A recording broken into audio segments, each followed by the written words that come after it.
Hello.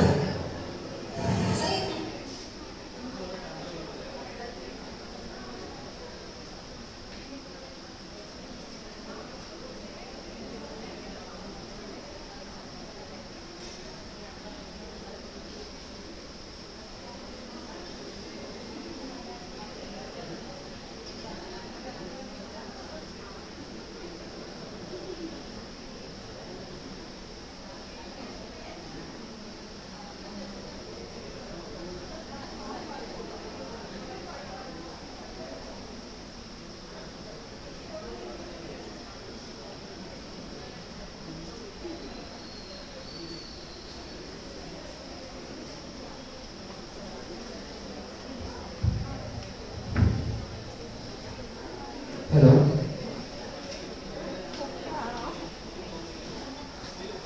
Hello.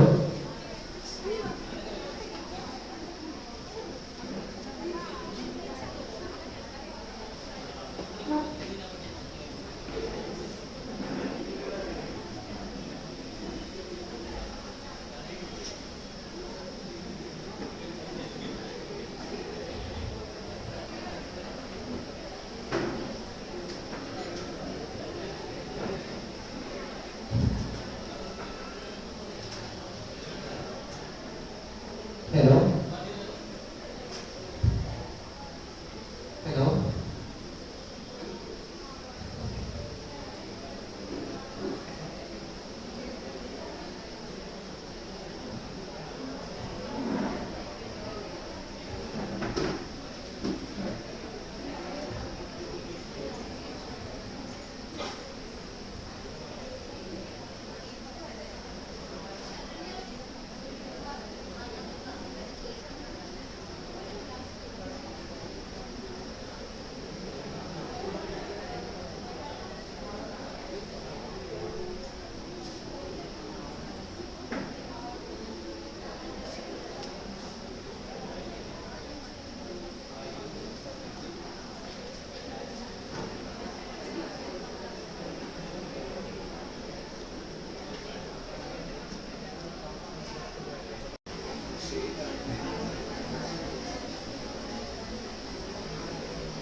Hello.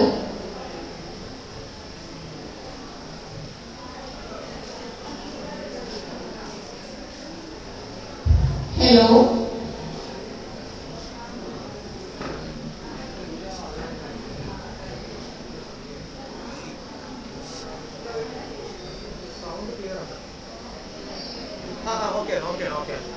Okay. Clear. Clear.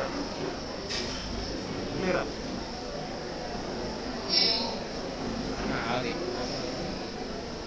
ഇത് desktop audio ഞാൻ correct Okay. Audio എല്ലാം correct ഇപ്പോൾ ലൈവ് ഓടില്ലേ? പൊക്കോണ്ടിരിക്കുക. ചെറിയ ലാംഗ്വേജ് സാർ ഓക്കെ. ആ ലൈറ്റ് നിർത്തിക്കോ. ഞാൻ ഉണ്ടാവും.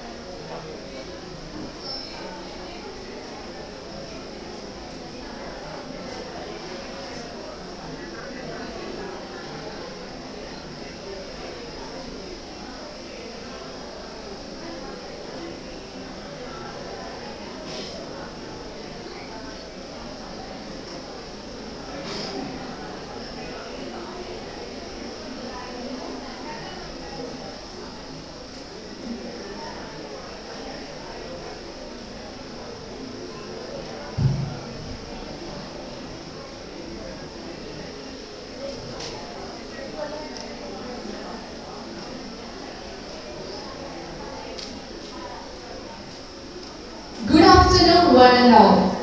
Welcome to the BODHIKA Grand Finale Presentation Competition. BODHIKA Common Seminar Series 2022 commenced on 24 January 2022.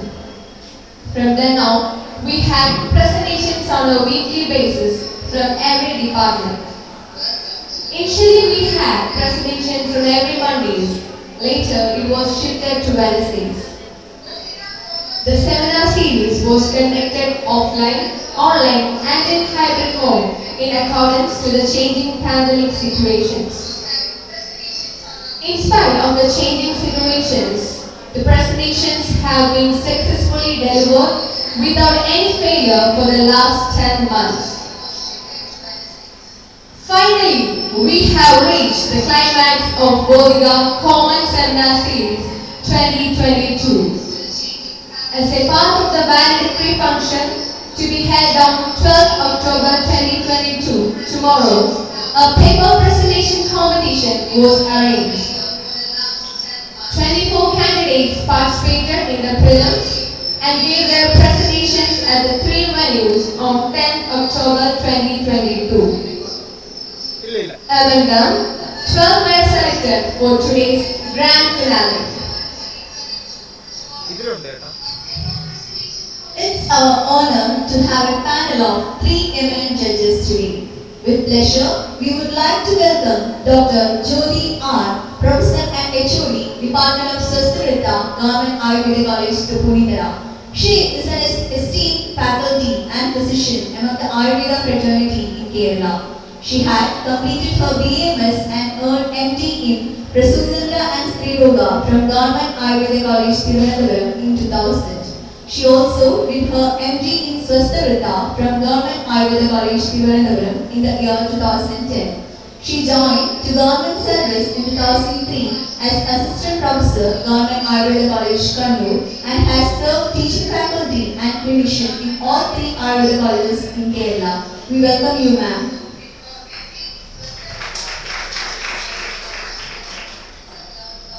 Dr. Srijit P., Assistant Professor, Department of Zoology and the Honorary Director of Advanced Center for Regenerative Medicine and Stem Cell Research in Cutaneous Biology, University of Kerala. He did his PhD from Kerala University and achieved the Postdoctoral Research Fellowship in 2007-2012. He has been serving as Assistant Professor in the Department of Zoology, teaching and grading PG, MPhil and PhD aspirants. He is the Postdoctoral Research Associate of the Department of Cancer Biology and Pharmacology, University of Illinois College of Medicine of Peoria, USA since 2007. He also bagged the Certificate of Appreciation from IQAC for Innovation in Teaching. Moreover, he is the husband of our Shala Care Department alumni member, Dr. Sriranjan. And he often granted his valuable guidance to our PG scholars. We welcome you, sir. Dr. Radhika Rani R.K., Associate Professor, Department of Rogavidana, Government Ayurveda College, Punithara. An eminent faculty who needs no special introduction among the Ayurvedic fraternity. She had completed her BAMS and earned MD in Kayalasa from Government Ayurveda College, Tirunelveli. She also did MD in Rogavidana and from Ayurveda College, Kannur. In the year 2019, she earned PhD from Kerala University. Since 2002, she is in the government service as an academician and has rendered her service as a teaching faculty in 3 different Ayurveda colleges. We welcome you, ma'am.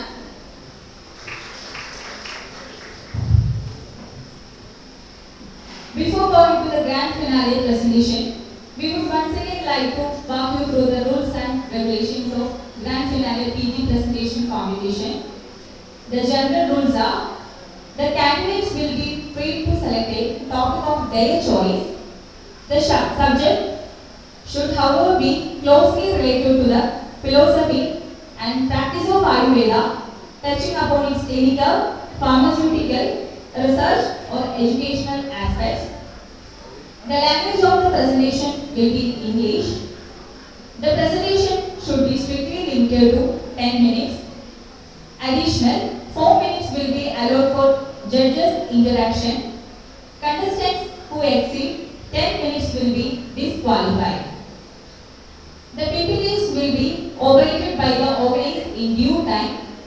Slide changer will be provided. No individual laptops allowed.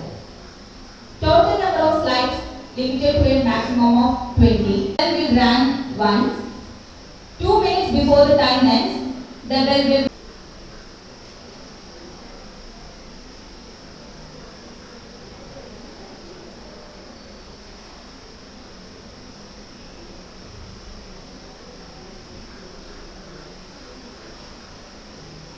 Number 1, your time starts now.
ഓക്കെയാണ്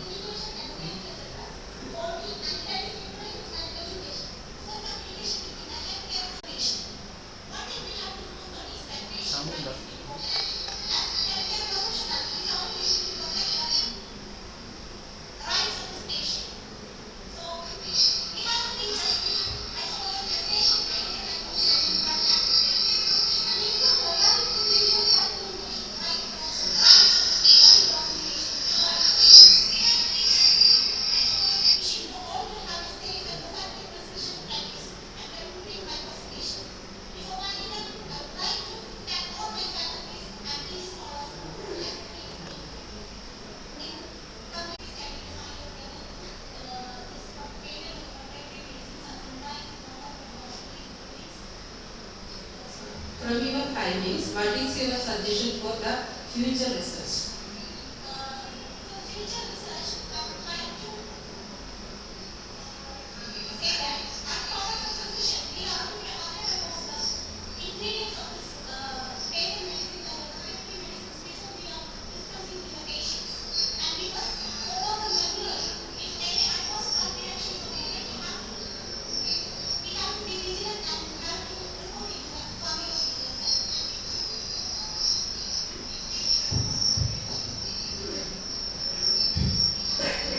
Very good presentation and congratulations.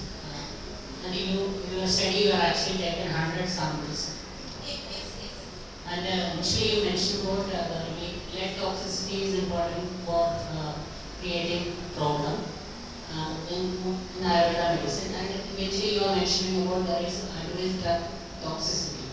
And these are two things are actually correlated.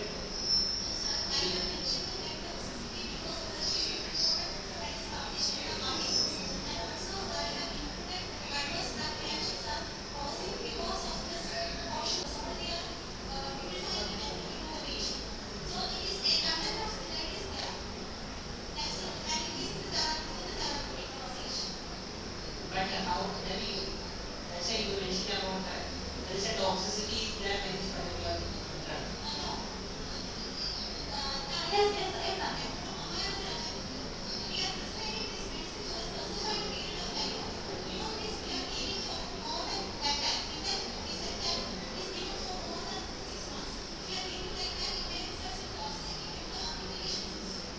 This is actually due to the preparation program or that include that Maharaja include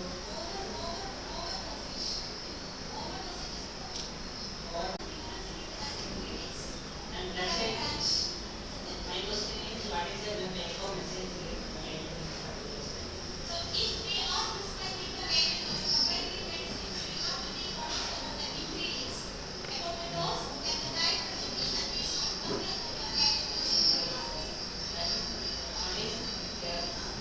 Where this is actually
herbal medications is not a justification, I think. I think you are having a contradiction in that statement. Why? Because even if it is labeled as a herbal mineral drug, do you expect this level of heavy metals in that?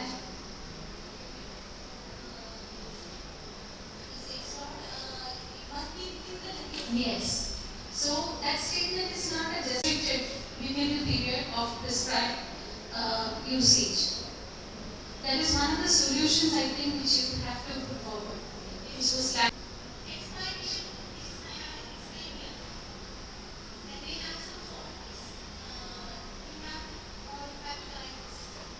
that's there, but it's not mandatory that you should admit it. So better could have avoided, but the topic as it is very relevant. Thank you. Thank you, judges. Estimated an overall prevalence of 6.4 million adults with the CRBO. BEGF, vascular endothelial growth factor increased, production excessively increased, and it in turn leads to the increase of permeability of retinal veins and results into macular edema. This results into vision loss in CRBO.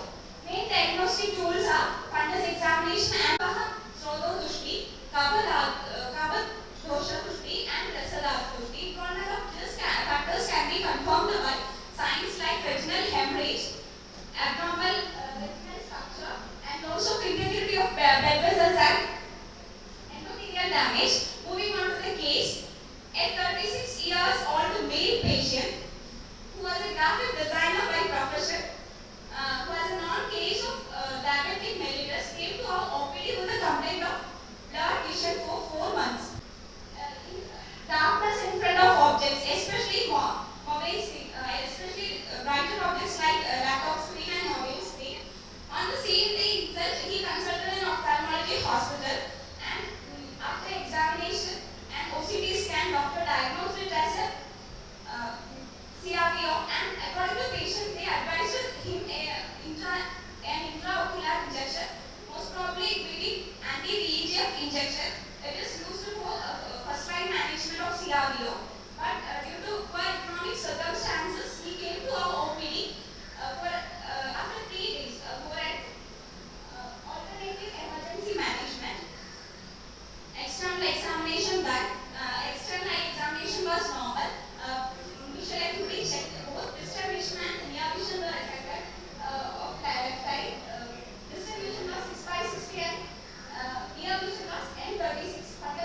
near vision from N36 to N12 and advised to continue the treatment for 1 more week. And after 2 weeks, the examination was again done. Visual acuity was 6/6 partial and near vision was N6. And fundus examination showed reduction in superficial flame-shaped hemorrhages and macular edema. And OCD showed central macular thickness of 252 micrometers. It's reduced from 420 micrometers to 252 micrometers. And this is the diagnostic parameters before and after the treatment. Here OCD is the first one. OCD is taken from on this June 17th and second was on July 1st of same year. Discussion. CRVO can be compared with the Rektavaha Shodhodushti. Treatment modalities used in Rektavita, Vadavita and Shoka can be adopted depending on the severity of presentation. So the treatment principle adopted should be Srodoshodhana, Rektavita Prashadana and Netra Prasadana. Along with the Videshana, Netra Prasadana drugs like Triphalachurnam and Saptamrita Loham have contributed to regain health of blood vessels and absorption of hemorrhages and improvement of visual status. The conclusion: this case is a classic example demonstrating the prompt and timely consultation and management of ocular pathologies like CRVO and macular edema. In CRVO, most frequent cause of visual loss is macular edema. After cure of macular edema, the visual status became normal. Evidently, this case illustrated the role of Ayurveda in first-line management of ophthalmic pathologies like CRVO with the restoration of normal environment and visual status. Thank you. Now it's time for interactive session. Very good presentation. Thank you. Could you take the first slide? Title slide. Title slide. Do you think the title is you are written in a perfect way? It should be in standard form. Okay, that's it. Yeah, actually I'm wondering what is CRPO. Then after both these slides, so you are actually explaining about CRPO. What is the performance CRPO? And that is a big mistake actually. We have to communicate in streams and we are discussing or you are presenting. And this year we are not getting into what you are actually presenting. Probably that's why we every time probably are presenting and we don't have any good guidance CRPO. And that is a mistake we are actually never is and again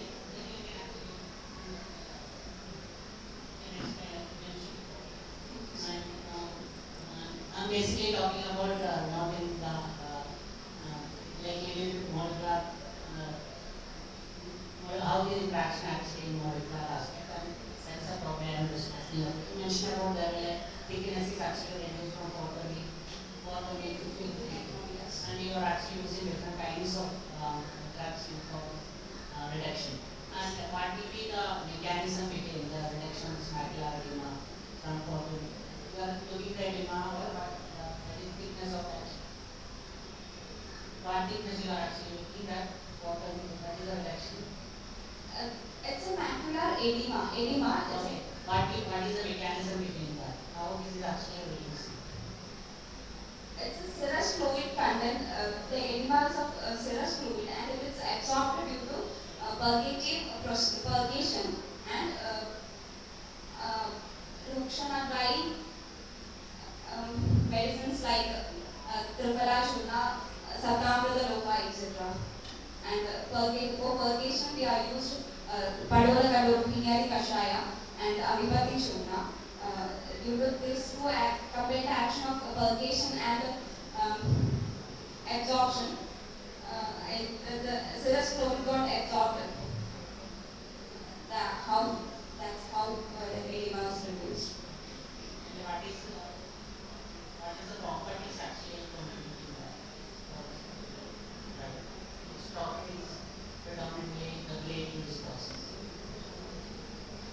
I think Ruksha of drugs and the procedure Vivejana. How is affecting the cells? This is it helps to reduce cell fluid intracellular fluid reduction.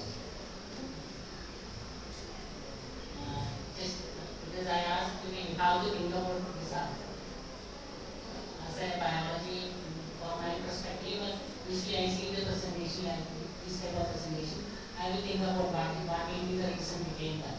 I think as a student, normally you have to think about your knowledge. You have to think about how this is probably happening, and that's why I asked this particular question. And that is the real way you have to extrapolate your research. And that will be the reason how the cells are actually behaving, what are the mechanism behind that. Please think about that aspect, and eventually it will help you in the long term perspective. And this is a case study, and you actually talking to your, and initially you are actually mentioning about this person have a lot of bad habits there. And could you he actually changed his habit, or he is actually still continuing the habit? We advise him to stop during treatment procedure, but follow this after this patient came to our OPD for. Actually handling this patient, or a combination of people are in that hospital? I think it's better to I make up time on this. I'm talking about only one. To avoid complications of diabetes.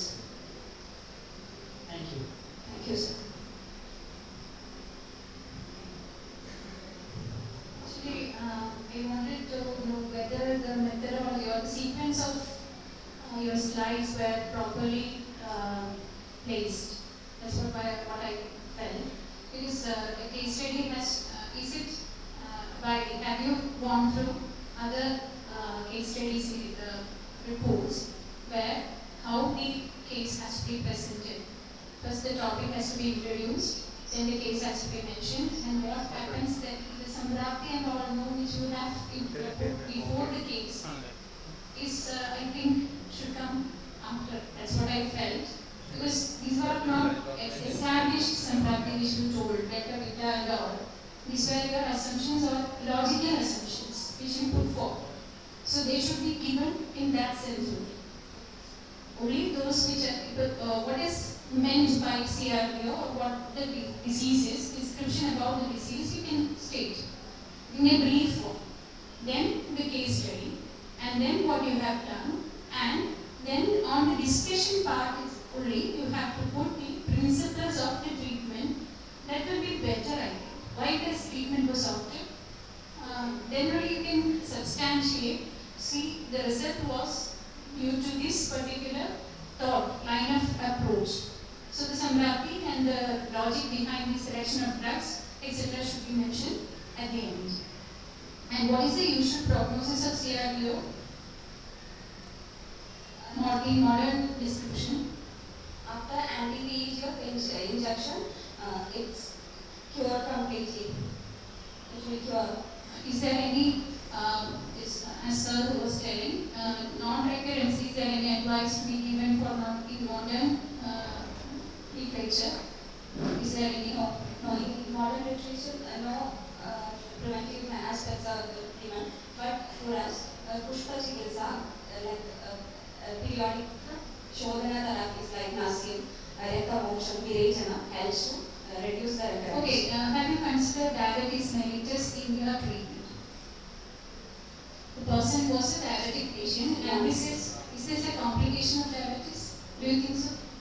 Yeah, I think so, because in risk factors, CRVO, risk factors of CRVO, diabetes mellitus is a risk factor. And so it has to be addressed in the management also, or in the principle of management also. It has to be taken into account. Because Pradhana Vyadhi has to be managed along with the, even if it is an acute condition, the main condition has to be taken into account. So there is a lacking which I felt. Okay. Treatment for diabetes so you have not mentioned the importance of treatment there of diabetes. In the principal part, no, you were talking about the Rekta and Kapha-Dushti. But how the Kapha-Dushti happened is way behind. The reason is diabetes. So you can very well connect it to that also. And the management also, you have to give that, you have given importance to the Pradhana Vyapti as well, along with the Budra Vyapti. Okay, that's all. Thank you, ma'am. You can continue, ma'am. You said that the unhealthy dietary lifestyles leads to this disease, isn't it? Then what diet you prescribe when you go to the treatment, given the treatment?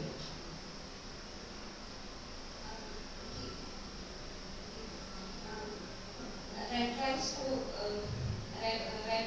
and vegetable diet to avoid, as advised to avoid Madhuvana and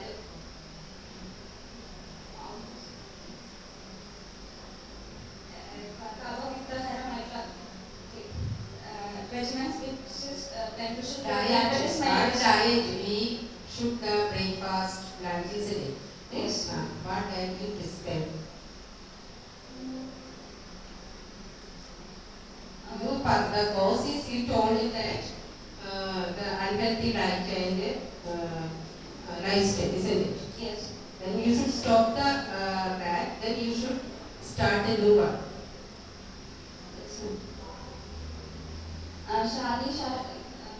Red rice, rice use and Prescribe to the patient you can.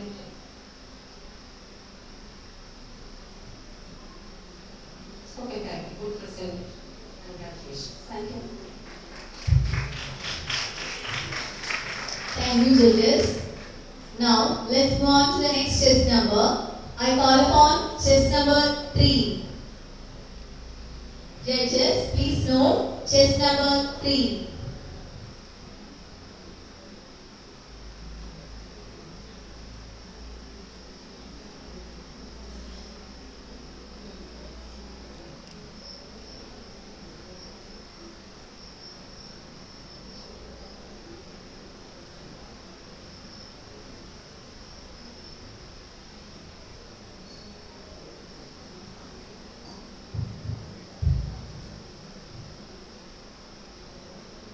Chess number 3, your time starts now.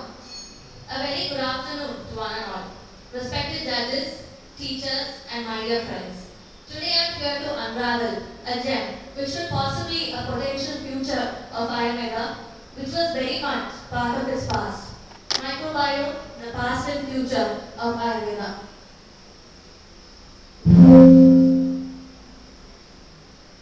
So what is microbiome? Our gut is nothing but a Pandora's box. Enormous quantities of virus, bacteria, and fungi reside in our gut. Along with their genome, it is collectively called the microbiome. When we check various sites of the gut, the colon is said to be containing 10 trillion of these microbial colonies, so which is why it is called the highest point in GIT. So these microbial organisms are highly potent right after our birth. Even the time of birth is said to affect the colonies of microbial organisms. Comparing two children with a C-section and a vaginal delivery, the child with vaginal delivery is said to possess good amount of microbial organisms in their gut. So what does it do? Years of research have broken down the function of these microbial organisms.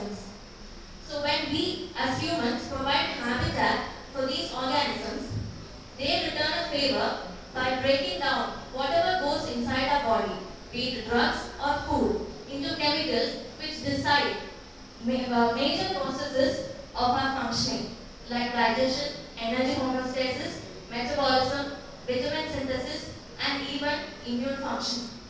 So this major factor is a deciding unit for health. So what does it do in terms of gut and brain? So there is a bidirectional gut and the brain. So as you can see that from the gut microbiota to the brain, there is production and expression of neurochemicals like serotonin, GABA, bacterial metabolites, mucosal immunoregulation, and from the brain to the gut microbiota. So this is a study published in PubMed Central. This connection is mainly due to the presence of vagus nerve.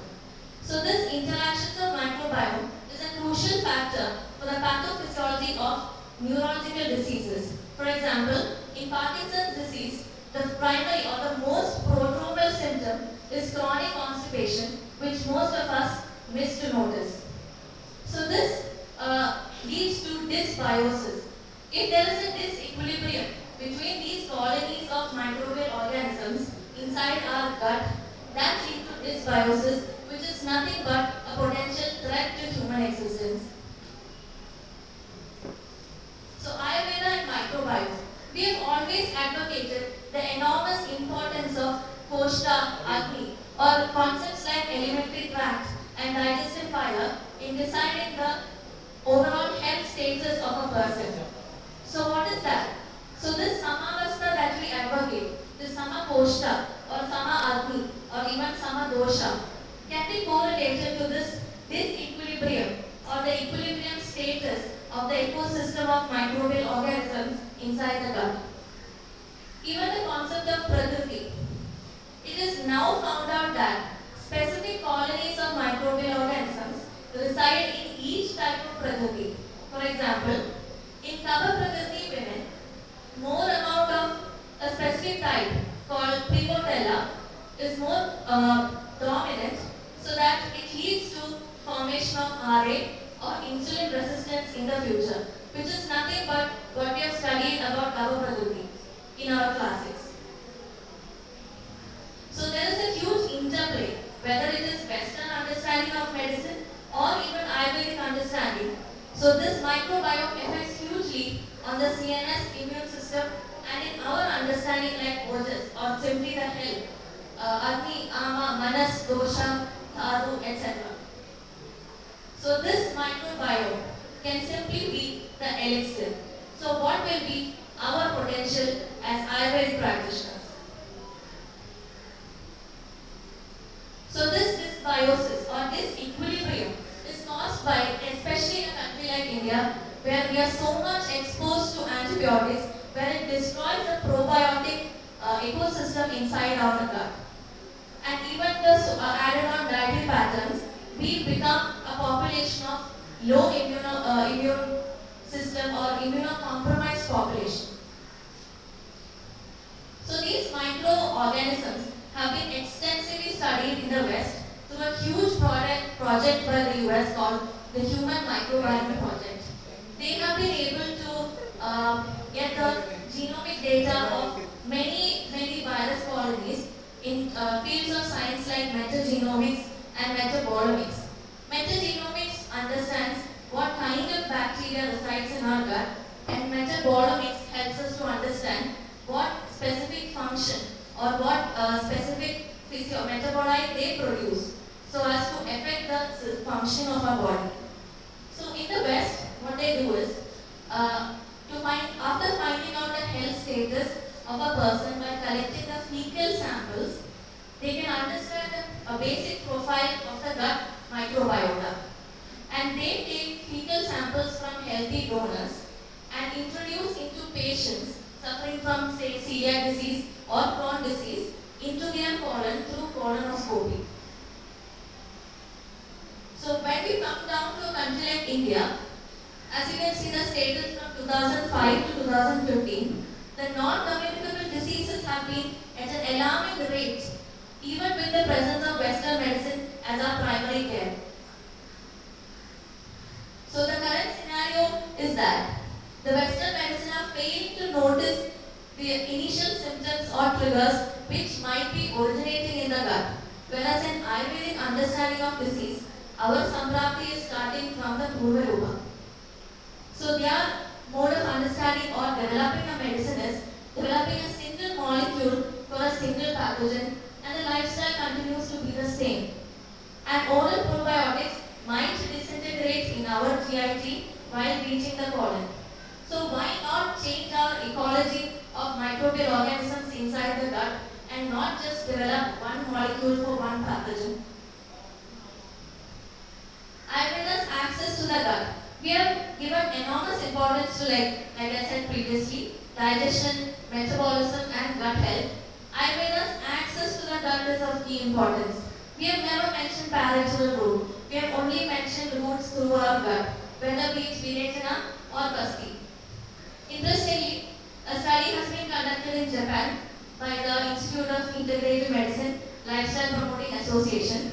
They have found that through Pancharma therapy, especially Virechana and Basti, have increased 32% of good bacteria inside the gut. So, coupled with Ayurvedic herbs, we can even devise a new treatment protocol if we can understand the metabolic status of the gut after each treatment. So, this is the future of Ayurveda, the unmatched collaboration between bioinformatics, metabolomics, and Ayurveda. It not just gives rise to a new era of medicine called microbiome-based therapeutics and diagnosis, but it gives a deeper understanding of existing Basti protocols that we practice every day. So through this, we are upscaling Ayurveda in its true sense. By protecting the swastha, by detecting, predicting, we get fecal samples, we predict the health status, and then we treat or protect through our Pancharama procedures or any of the eliminatory therapies coupled with herbs. So through this we are upscaling Ayurveda in its true sense by protecting the swastha and also the agara. So Thank you. Now let's move on to the interactive section.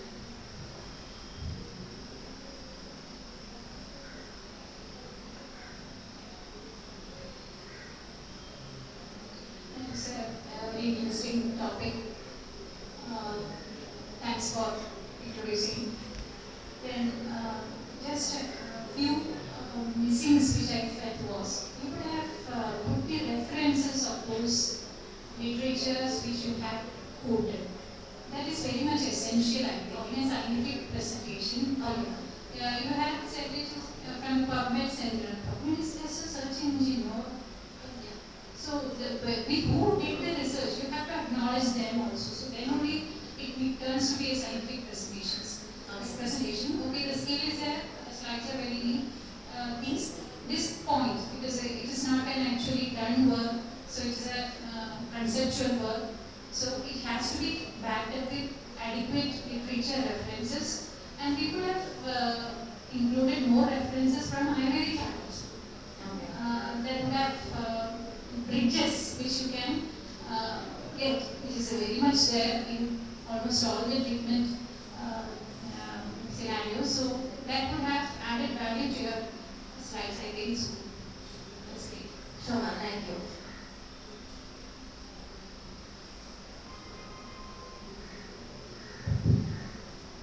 Very good presentation. Thank you, sir. And then this is the idea. The integrity of the gut wall is also decided by these microorganisms. And moreover, the enteric nervous system is wholly mediated by, and it can take actions by its own. It need not get directions from the CNS. So enteric nervous system and the gut microbiome work in unison as a close connection. Yes, there is an impact in that. Suppose you mentioned about there is an changes in microbiome that regulate or activate different type of diseases like cancer, cardiovascular disease, etc. How this is actually happening? What is the basic mechanism of overcome cancer? I think I've read about anxiety and depression. Talking about which state the microbiome interacting with our system cells. What are the modifications they are actually creating? It secretes metabolites. Yeah, the metabolic secretion is there. What we do in the metabolites? There's quite limited data regarding the Yeah, that is important thing. That is definitely now. So your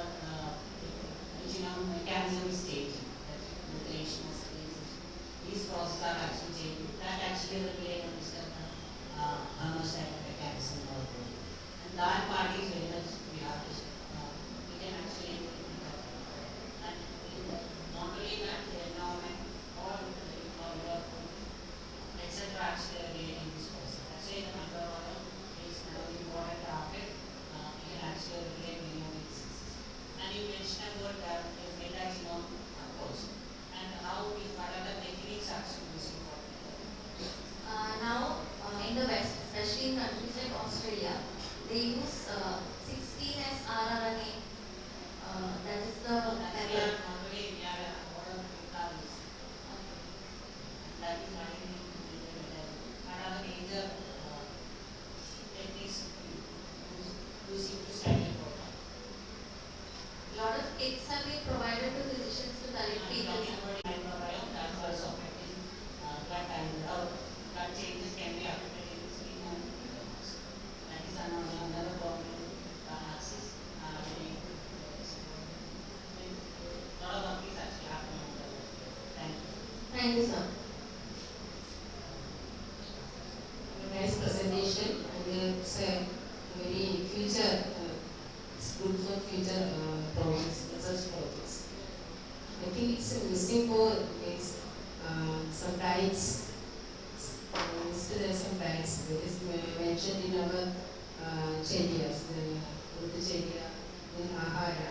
So many food items are mentioned. But I don't have anything. High fiber rich diet. When I read through the studies, I found out that which made significant changes by herbs like turmeric or even the active component curcumin. Is using it for many years. They not use it single, isn't it? Mixed with the something. That is the difference in the Anubana will get the more method for that. Thank you, ma'am. Thank you, judges. Moving on to the next presentation. I call upon chess number 4. Judges, please now. Next participant, chess number 4.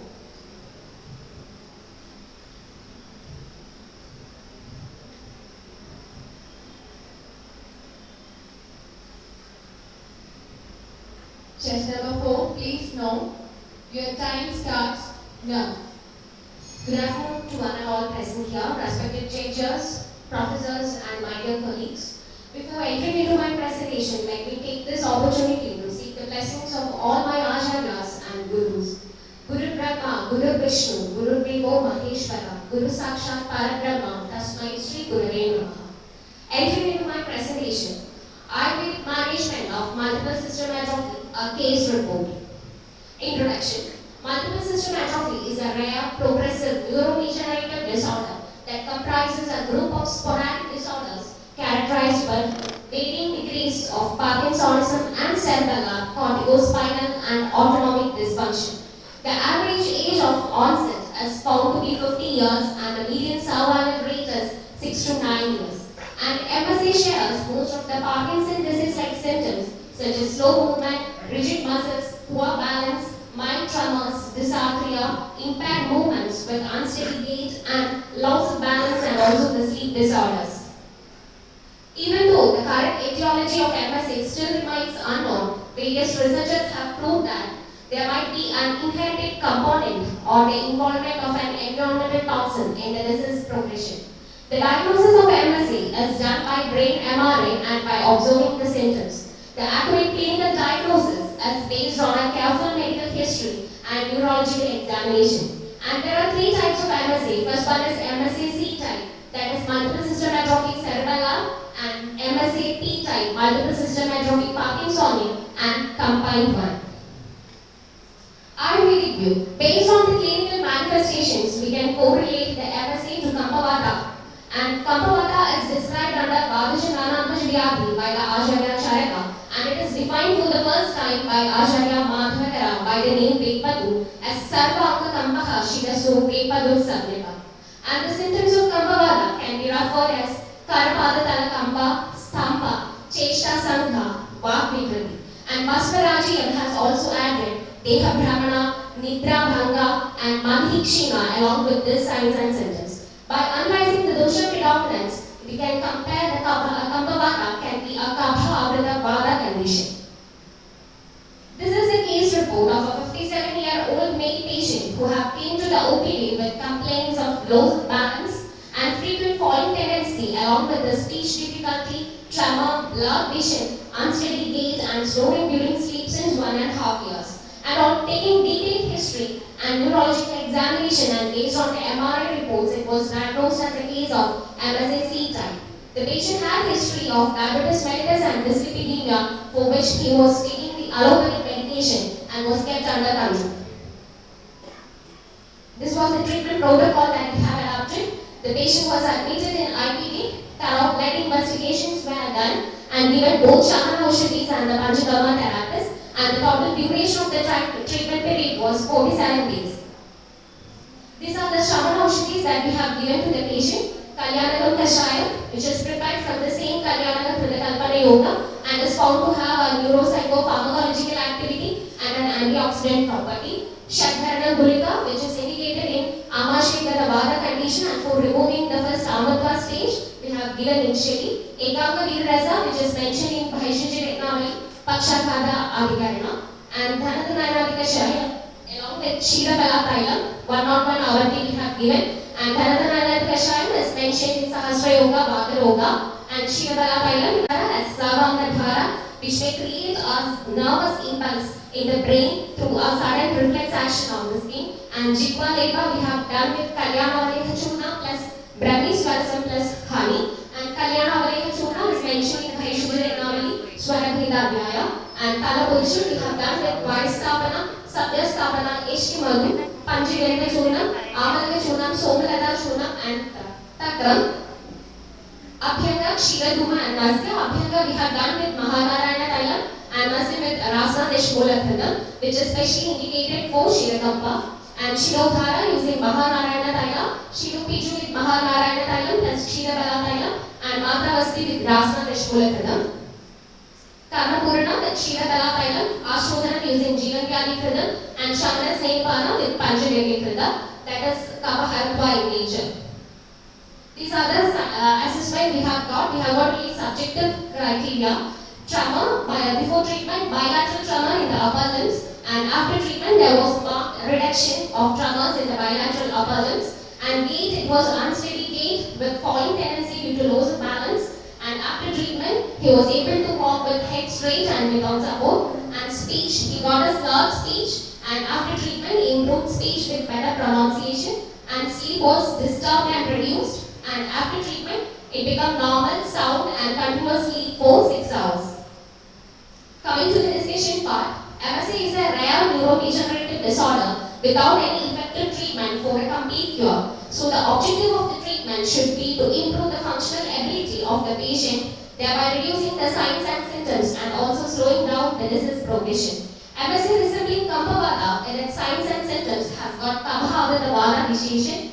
The symptoms like Kampa and Nigranasha can be due to Vada Prakopa, Sthampa due to Kaphavada Prakopa, Getisanga and Cheshtanasha due to Kaphavada Vyanavayu, and Swarasanga due to Kaphavada Udanavayu. As it is a Kaphavada Vada condition, Rukshana is done first for removing the Kaphavada. Moreover, being a Vadajana Maja Vyadhi, Snehana therapies are also to be done. Vaisthavana and Satyasthavana drugs are selected for Kashayadhara and Talapurushan, as these drugs provide a rasayana effect, antioxidant property, immunomodulatory action, and thus helps in maintaining a balance between the body and mind.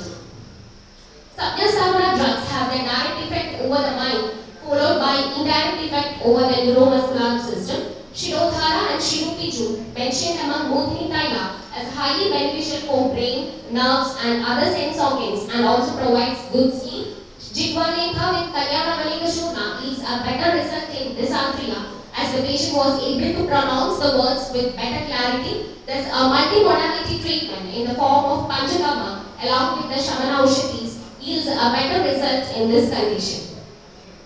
Conclusion: MSA, a debilitating neurodegenerative disease, will have a devastating effect on the patient's life. Even though a complete cure is not possible, reducing the disease progression and adapting the individual in a better way to manage their day-to-day activities, thereby modifying the lifestyle, should be the treatment goal. And keeping this goal, Panchakama therapies along with the Shamana Aushadhis have given a better result in this condition. These are the references. I would like to thank the entire BODHIKA team for giving such a platform to share my presentation, and also I would like to thank my professors and my colleagues throughout for their support and guidance for completing my presentation. Thank you all. Thank you. Judges, now let's move on to the interactive section. Okay, nice presentation. Congratulations. How many days you have given the treatment? Total? 47 days. 47 days. From first day, you start all the medicine.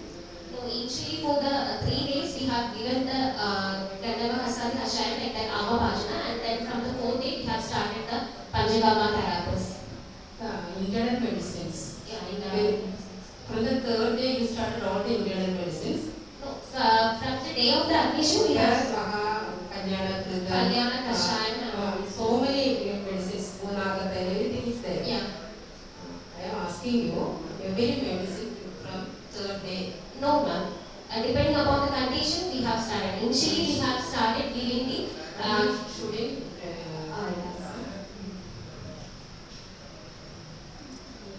Patient get relief, starting the treatment.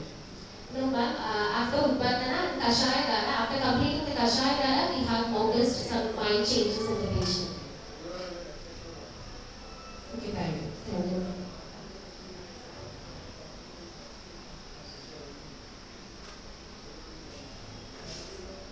Okay, it was a very big treatment protocol. So a few questions, because it's a scientific platform, we need to be talking in a scientific terms. This is just a documentation of what you have done. Yeah. Beyond that, have you taken a scientific approach in presentation? That's what I wanted to know. Scientific approach is that. Actually, this is a case study, Yeah. similar case. Yeah. So each and every medical records or medical parameters should be mentioned before the treatment and after the treatment. How the treatment has improved, when were the assessments done, what was the time of assessment. You have to have some before after chart was given. What was the time of assessment? When did you start the assessment? And what was the tool used? Actually, it is very, very important when you come with a case study in a scientific world. Because there was improvement, but to what extent? Was it scored? Say, if there is there any scoring system available for this particular disease, MSA, it's standard tools. Or else you can go for a quality of life. Tool can be applied. So how it's actually the difference between a simple documentation and a scientific presentation lies there. It has to address few parameters which is of interest. So in this particular condition, what was the there was examination points which were defective in this person before treatment, and how much improvement was there in those persons. I was telling that one example. Suppose if it's nervous examination, then that's good. Or else, is there any other scoring systems? So once you are taking a case study, it should not be just a documentation of what has been done in the ward. It should be presented in a scientific format. I think the format is missing. Okay. The theoretical part and all, you can describe to what extent you want. But the Pakka data should be there. That is what the major lacking which I found in your presentation. Sorry to say that. But your confidence, level of confidence, and the slides were all nice. Thank you.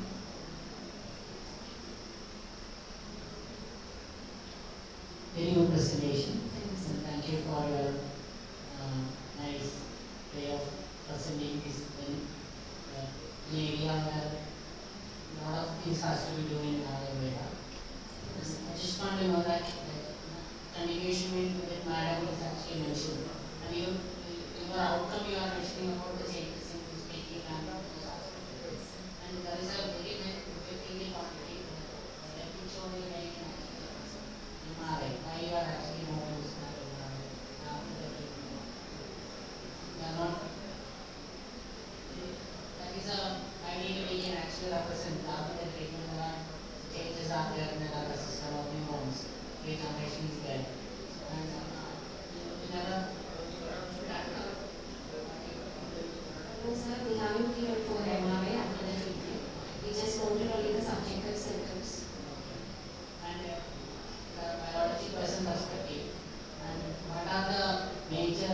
how this is actually changing improving the neurological condition to a particular patient. MSA is such a progressive disease, sir. So we can only reduce the signs and symptoms to a level. That is what we have seen in this patient also.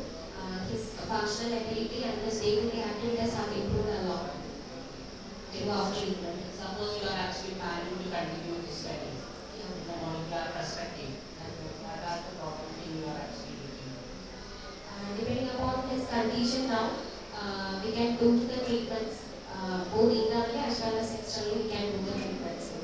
Treatment is given is important. You have to scientifically explain what are the changes probably happen to that particular person. And do you have any idea regarding that? How scientifically? Scientifically, we have got situations happening in that particular patient, and how to be how this is actually happening.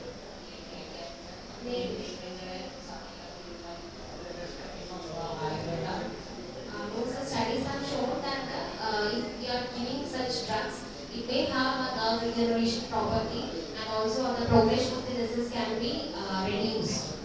That's only the studies proven. You never look into the other scientific papers, and not only the Ayurveda perspective, other biology people are actually doing that. People are actually taken with some kind of combo. How this is actually Actually, for MSA, dopamine replacement therapy is only given, and still no other treatments have been scientifically available for that. That's it. In addition to that, there are a lot of scientific studies are happening in Alzheimer's and other diseases. And suppose you are continuing with your Ayurveda knowledge, and what are the things you are actually looking in the future? Next perspective. We can look into the bioreactive component of the individual drugs we are giving to the patient, and then we can go for an MRI section, and then we can assess the improvements in the signs and symptoms also. Okay. Just want to say that if you are doing the studies in future, and please think about how this is actually happening, regulating the differentiation process of nervous system. What are the what type of nervous system nerve cells are actually activating, and what are the experimental methodology people are adopting to study about that. All those aspects has to be studied. There are good model systems are available, like which CNNs and model systems are there. And please think about to do with many of the compound what we are doing and extrapolating the animal model and effectively validate what are the major things happening to the system. And that is my simple suggestion. Sure. Thank you for your studies. Thank you. Thank you, judges.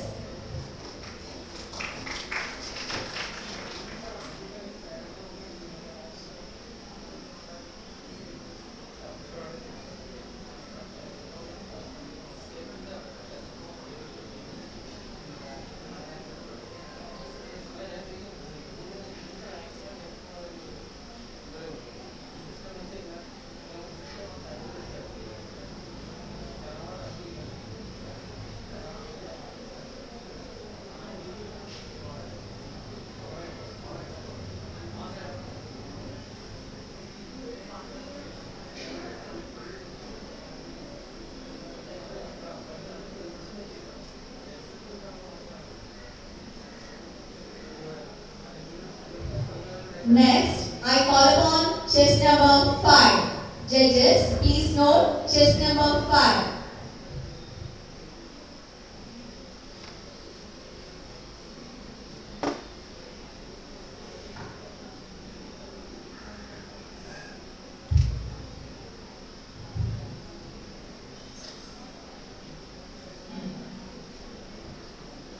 Chess number 5, your time starts now.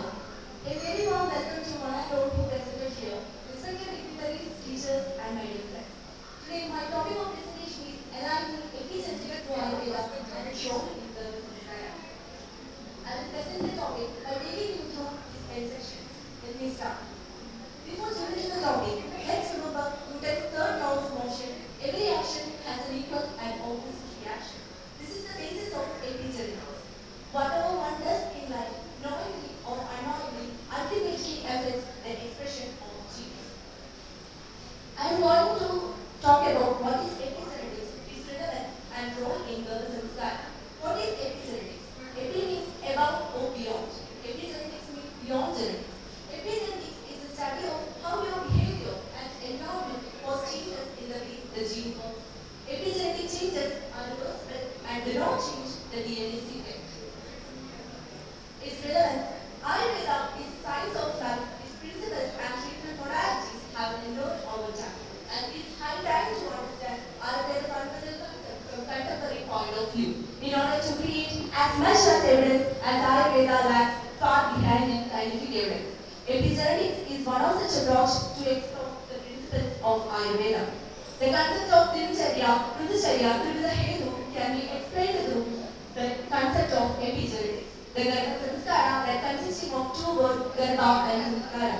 Garbha means features and Samskara means replacing the bad qualities by good ones and thus imparting a physical, a mental and spiritual well-being to the fetus in the intra-uterine life.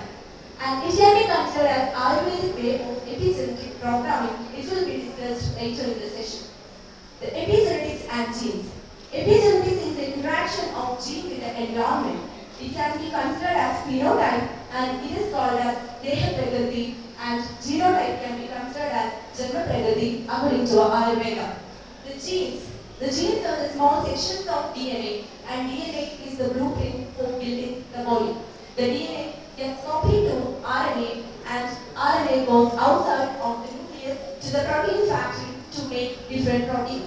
This is how gene is expressed. Make it simple, the gene can be compared to a CD and epigenetics can be compared to someone who plays the CD. Another example, a movie script can be compared to a gene and someone who directs the script can be compared to epigenetics. That is, a same script can be directed in different ways depending upon the director. The epigenetics is simply how the gene functions. It is the director or controller of gene. And some environmental triggers that affect this epigenetics that turn on and turn off the gene. Thus the gene gets expressed and gene gets silenced. What triggers the epigenetics? Temperature, cold, sleep, mental state, what you eat, when you are not eating, exercise, all affect the epigenetics. Every action that affects health in direct and personal way. That is, you are in charge of your DNA. That help prevent disease or lead to disease. And Ayurveda is a prevention-oriented healthcare that provides detailed recommendations for each individual based on Prakriti and Vikriti. Epigenetic mechanisms that include DNA methylation, histone modification, and non-coding RNA. The factors affecting the epigenetic changes are lifestyle, behavior, digestion, diet, nutrition, stress, and environment. Ayurveda addresses these factors in many areas, and two of such areas are described here. The causative factor for Vikrita-Garbha and Shat-Garbha-Garbhavas. The Garbha-Vriddhi is mentioned under Adulya Gotriyam Adhyaya of the Charita Sharira Sthana. Bijabna Karma Ashya Kala Doshe Madusha Ahara Vihara Doshe Purvati Dosha Vividari Dushta Sanskara Varga Indriya Vaidudani. That led to create environment for mutation, epigenetic changes, and abnormalities in the fetus. The abnormalities of the bija can be compared to transgenerational epigenetic inheritance that will be discussed later. The Atma to the behavior and Asha Kala to the environmental factor, and Madhu Ahara and Vihara can be compared to diet and lifestyle. And these same factors are described in the contemporary science that affect the epigenetic changes. Our Acharyas even thousands of years ago that explained these factors causing epigenetic changes even inside the intrauterine environment and give due importance to Shat-Garbha-Garbhavas. Madadaha, Pidadaha, Atmadaha, Satyado, Satvadaha, Rasadaha, Itibhyo, Bhavibhyo, Samudidebhyo, Garbham Sabhavati. Shat-Garbha-Garbhavas have an important role as causative factors for epigenetic changes. If these factors are not practiced properly, that create diseases in the adult life, and that led to fetal origin of adult disease. If these powers practiced properly, they are producing a healthy impact on the fetus. The transgenerational epigenetic inheritance. Several studies have shown that environmental toxicants and abnormal nutrition can promote epigenetic transinheritance of disease. Here is an example that shows a woman who smokes while pregnant that induces epigenetic changes in 3 generations. And that is our Acharyas described it in the Ashtanga Sharira first chapter, Durabatyam Kulakaro Gote Jala Mahatyavi. The Durabatyam can ruin the entire generation. And here lies the importance of how good should be the intrauterine environment through the excellence of Shakti-Bhavas and pre-conceptional care. Ayurveda approach for epigenetic inheritance of disease. Medical science failed to keep the incidence of congenital malformations under control. Ayurveda given new emphasis on this and postulated various measures through Garbha. It is through the Garbhadana Vidhi and Garbhadi Pancharya. The pregnancy is not by chance but by choice, and this is the main concept of Garbhadana Vidhi. Why your DNA isn't your destiny. The new science of epigenetics reveals how the choice you make can change your genes and those of your kids. And this concept already described in our Shastra as Veni Purusha Karohi Devam Apyadi Vartade under Pumsavana Vidhi mentioned under Ashtanga Sharira first chapter. The Garbhadana Vidhi. It is the preventive care and prospective planning before conception. This preparation starts early in the reproductive life through Ridhucharya and Rajasvalacharya. The characters of offspring depend upon the parents who provide the genes. Ichedam Yadrisham Putram Tatrupa Chetamshadam Chintedam Janvadam Tadachara Kanishchadu. Through proper acharas, behavior, lifestyle and diet, we can create the epigenetic modifications inside the intrauterine life and that can control the congenital malformations. The Garbhadana Vidhi that prepares the couples both mentally and physically. The age for conception is 25 for man and 16 for females according to Sister Acharya, and they should be of Adulya Gatra. And the factors that are responsible for conception include Dhruvam Chandranam Sanidhya Garbhasya Vidhipurvakam Ridhu Kshetra Vijanam Samukriya Guru Vedam. And it can be divided at 3 levels: Sharirika, Manasika and Agniya. The Sharirika, the physical intervention first given is through Shodhana that will purify the couples both mentally and physically. And the Ahara, Naro Vishesha Shiraji Madra Aushadha Samskritam Nadi Tailena Mashisha Pitta Shobhajri. The Yoga Pranayama, and that makes the physical, mental and spiritual well-being very strong. The Mansika, Acharya Rasana and chanting mantras. And spiritual intervention is Dayopatra incidents and Putrishti and Navidi. The Garbhadi Pancharya can be considered at 3 levels: Mata Namaskapatya, away from Garbhodaka Bhavas and Garbhasthavaka Aushadas. The discussion and conclusion. Identical genes that produce different effects due to epigenetics. That is how nature, that nurture shapes nature. Epigenetic mechanism that manages the genome of organism. Unlike genetic mutation, epigenetic changes are inherently reversible. It is evident from the results that the disease caused by the epigenetic alteration treatable and preventable. By adopting the rules of Garbha epigenetic programming possible in order to have a healthy progeny. There is some evidence that relates to Shakti-Bhavas and epigenetic factor. The first one, that is the transgeneration inheritance of the addictive-like behavior that indicates the Saknija the teenager exposure to Dutch women and the children is affected with cardiovascular disease, the example for residue factor, and paternal environmental legacy that indicates the residue factor, and the environmental stress and epigenetic transformational factor that indicates the non-Rajabhava. And these are all references. Thank you. Thank you. Now let's move on to the interactive section.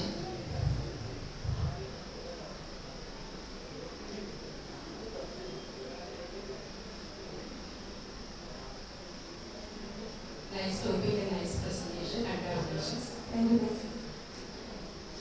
What did you motivate to select this topic?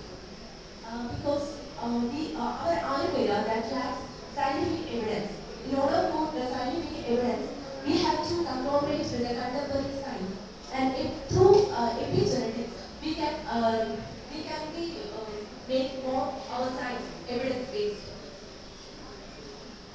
And by taking some studies, Your research, no, conceptual.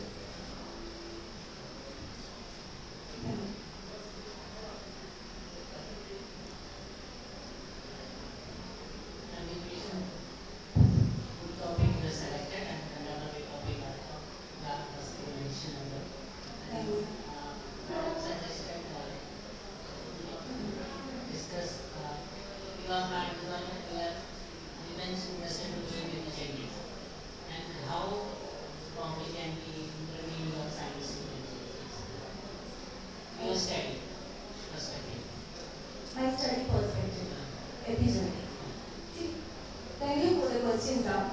In epigenetics, what's happening is that epigenetic changes are reversible. And these changes is, and the main mechanism happens through the histone modification and DNA methylation. And that makes the genes turn on and turn off. That is why the epigenetic mechanisms are reversible. And through DNA methylation, what happens is that the methane group is added to the DNA. It is the gene which is reading the DNA. If the methane group is added to the DNA, and that makes the gene turn off, and thus the gene gets silenced. And and this is the relevance of Ayurveda can do something about this because it is a reversible change. So we can intervene in that histone modification and DNA methylation, and we can turn on or turn off the gene. And in the case of cancer, the cancer is, I will give an example in that. In the cancer, there are 3 stages are happening: the initiation and the progression and promotion. Initiation is through mutation. We can't do anything about in that stage, but we can prevent the promotion and progression stage by intervening these through mechanism of epigenetics. That's why I'm asking in the future, suppose you are planning to do Ayurveda, what perspective of you are I will preventive aspect.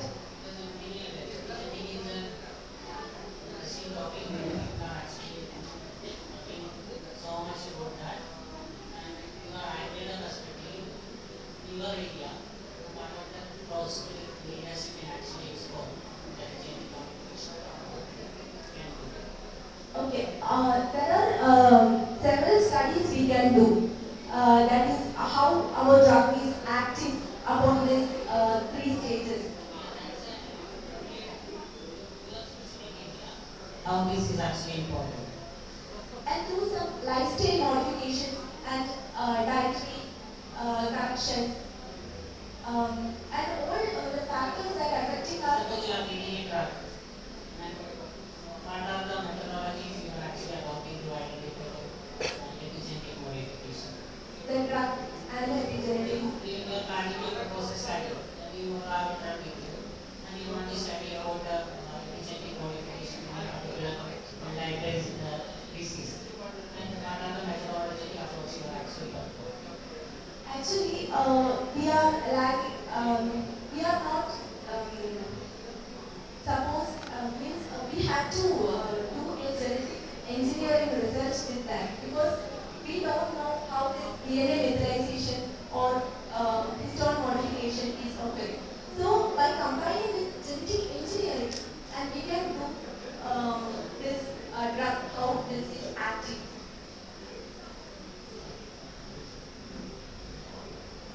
Okay, that's fine. Just want to think about in future, but there are a lot of differences are available. And if you are having some kind of intervention, you can do the genetic modification. And what are the best possible methodology you are adopting? Please read the literature. And then you can actually proceed. You are actually mentioning about genetic influence about that. And just asking about what are the intervention, what are the ways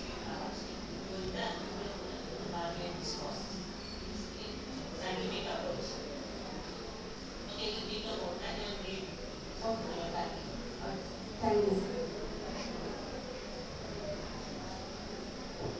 Let me answer one question.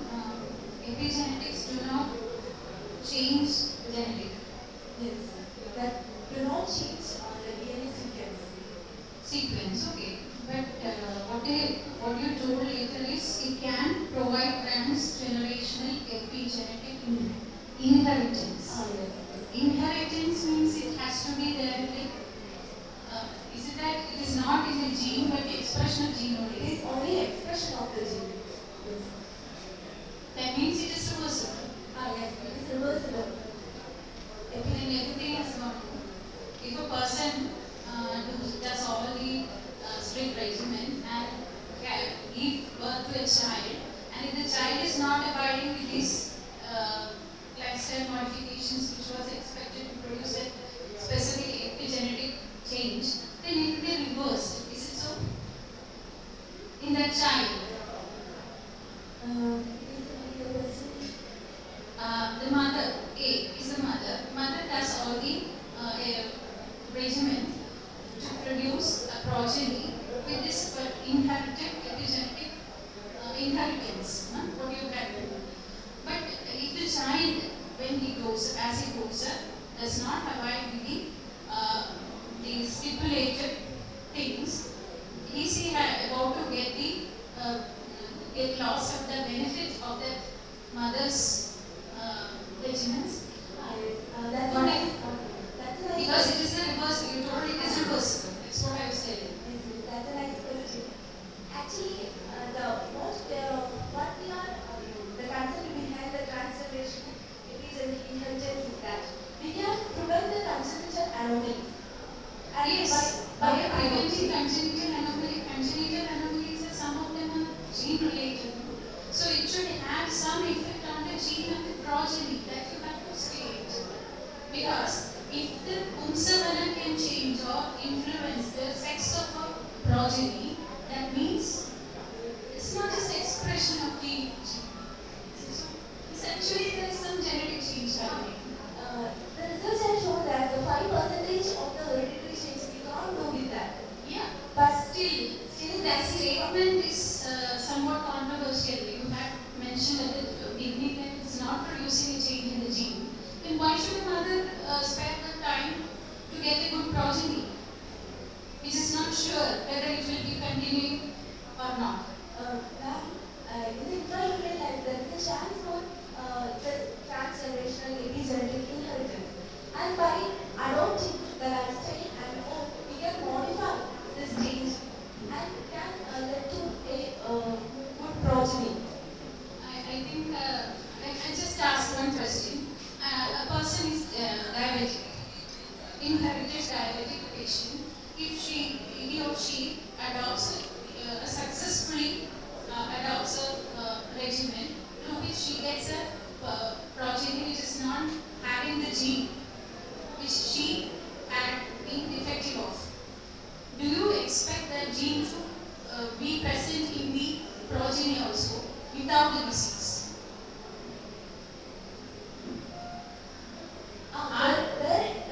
The gene can pass to the progeny. Yes. Then if the gene is as such going to the progeny, then what is the benefit of doing these prenatal or antenatal? Maybe that gene not get expressed through this epigenetic way of life and diet lifestyle. I think you need to work more on that particular point because we are talking about the inheritance. So whether that inheritance is in gene or in the epigenetic, we have to substantiate. That is the core point which I was telling. Okay. It's well known that lifestyle and diet has an effect on the expression of gene. Even if it is a defective gene, the person's expression of that gene is affected or influenced. That is no question. Your topic is specifically on inheritance. That is why I asked this particular question. Got the point? Okay. Huh? Okay. Okay, thank you. Thank you, judges. Moving on to the next presentation. I call upon chess number 6. Judges, please now Next, chest number 6.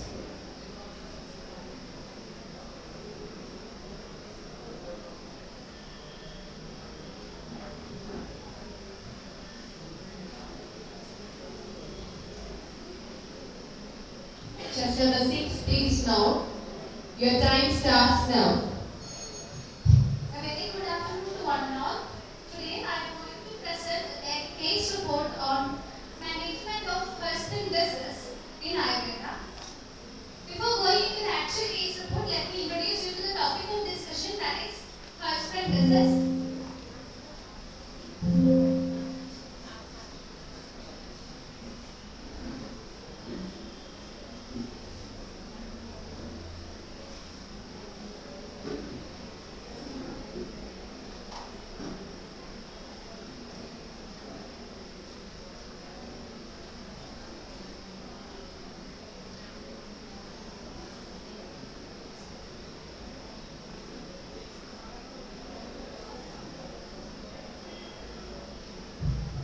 We will start from the beginning.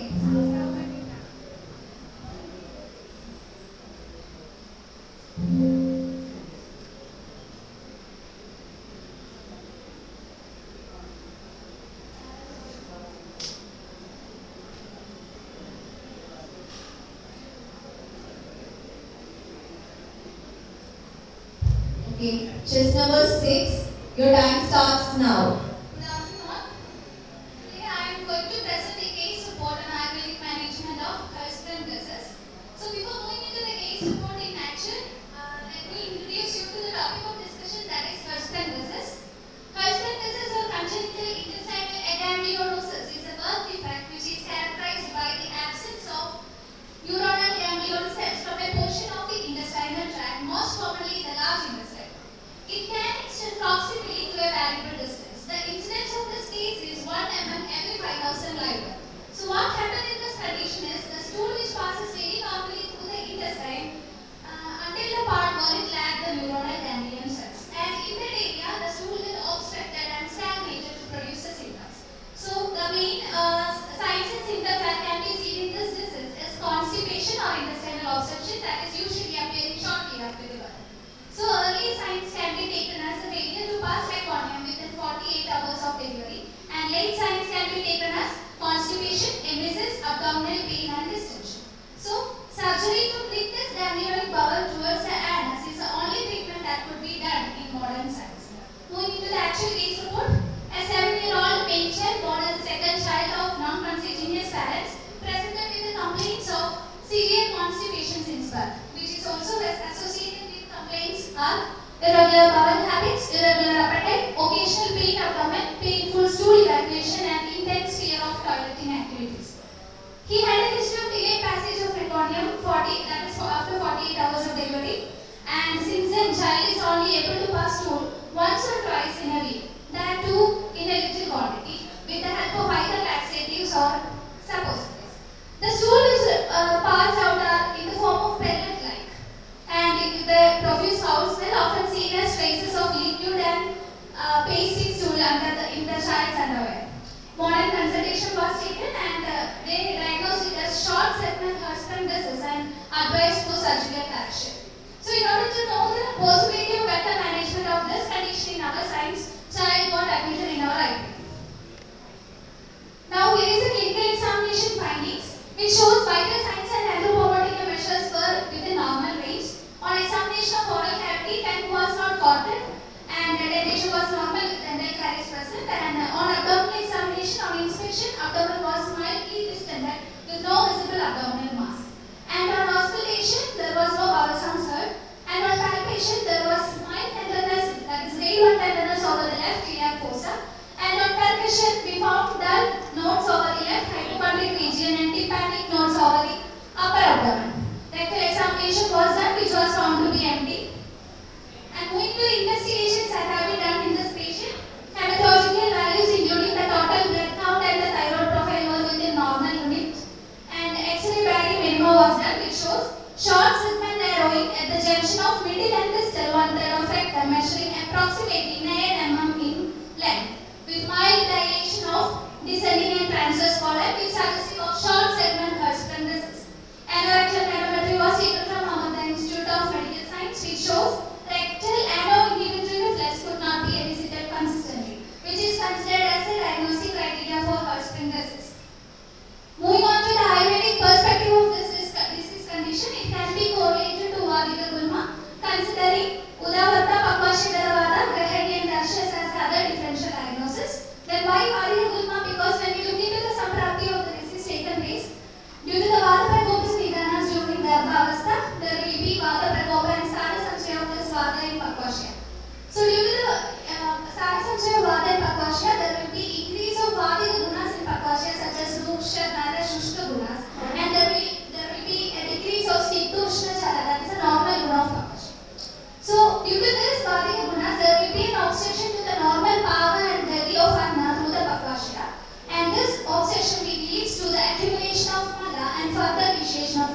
being mentioned as Vasti Karma Param Vidya Gulmakna. And another important protection is Puna Puna Sneha Panam Viruha Sanuvansana Prayojya Vajri Gulme Kapapitanu Rekshana.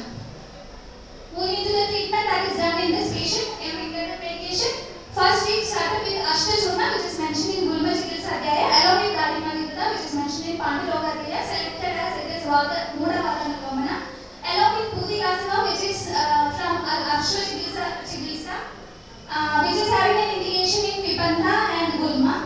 And after first week, second week, we moved on into Dalimadita, continued this Dalimadita and BODHIKA-Gov, along with a pair, which is made up of Yaga, Pipali and Dabalva, which is from Jala Chikitsa Adhyaya in the context of Vipanda.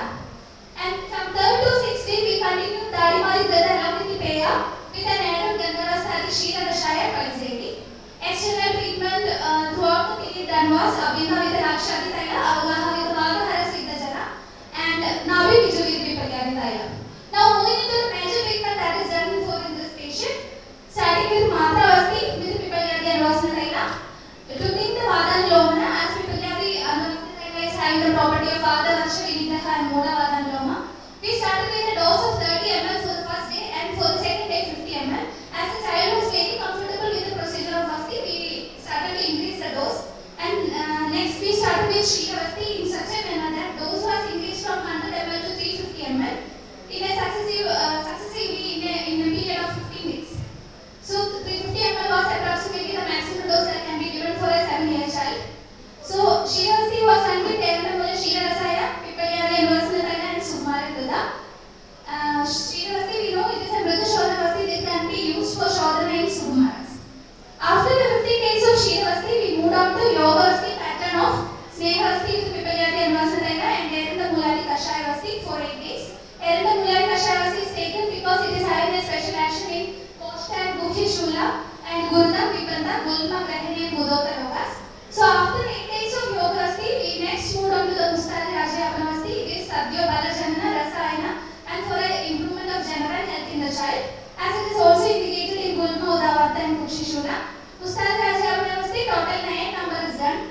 First 3 in a continuous date and the days, and the next 3 with a gap of 1 day in between, and the last 3 was done with a gap of 2 days in between. So with this, we have completed the IPT management of the child and discharged the child with a discharge advice.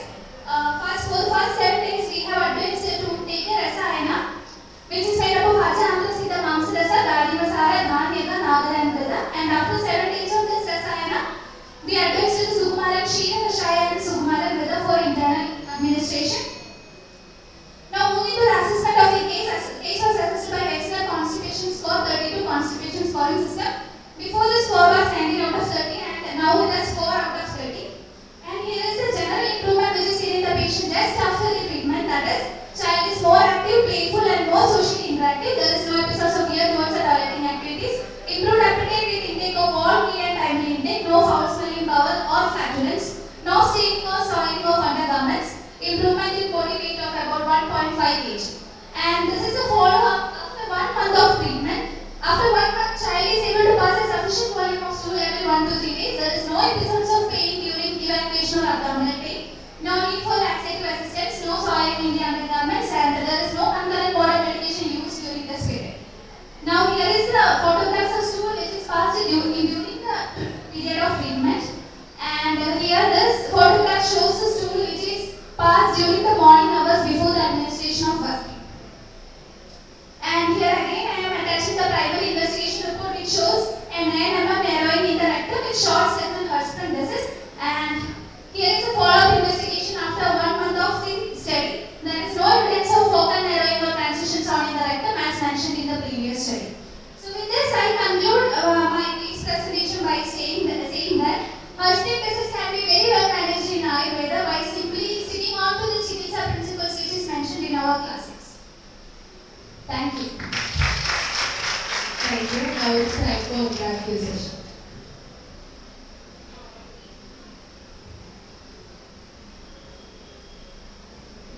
That is a very effective management presented, and it's very informative also. I think the presentation had the essential data which were supposed to be there in the scientific presentation. Then regarding the correlation, I have some questions. Why? Because Gulma, the Pratyatma Lakshana of Gulma is Pashobharatyam, Gulmakyam, Ulplagam, Grandhi Upinam. So there should be some abdominal mass should be there to correlate this condition to Gulma. But here it's actually a functional stagnation. There is no mass which is factorial. So there I want to know why this Gulma was correlated with this, not Udam. Actually, ma'am, when this condition is going to a more chronic stage, then in that stage it's able to palpate the mass, that is the dilation of intestine can be able to palpate, and that is when it results in intestinal obstruction. Yeah. Then only. Actually, the disease is since birth the child is having, and at the age of 7 you are getting it and getting the child. At that kind of examination itself, there is no mass palpable. So yes. The child was under using the suppositories and laxatives throughout all the days. So it might be the reason that the bowel is evacuating little by little, and it was I think it will be, if the bowel was not evacuating in 1 or 2 weeks, it will be palpable. Why not Udavata? Because it can be taken as the primary symptoms. Primary symptoms can be correlated to Udavata, but when looking into the structural way of structural way of having universities, I feel it would be more better for it. Nice. That's what I think.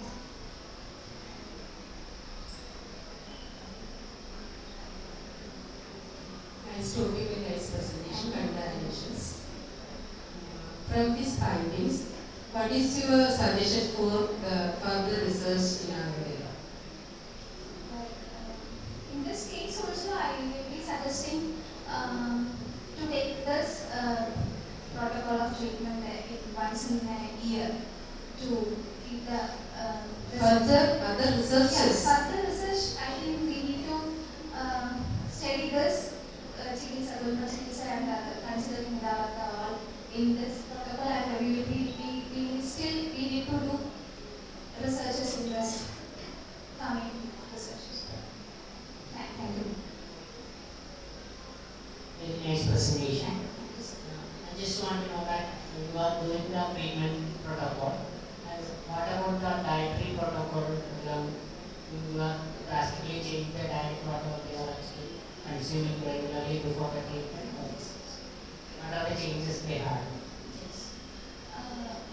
Before that admission of the patient, they already told that they were having more constipated bowel was there when they are not using many kind of vegetables.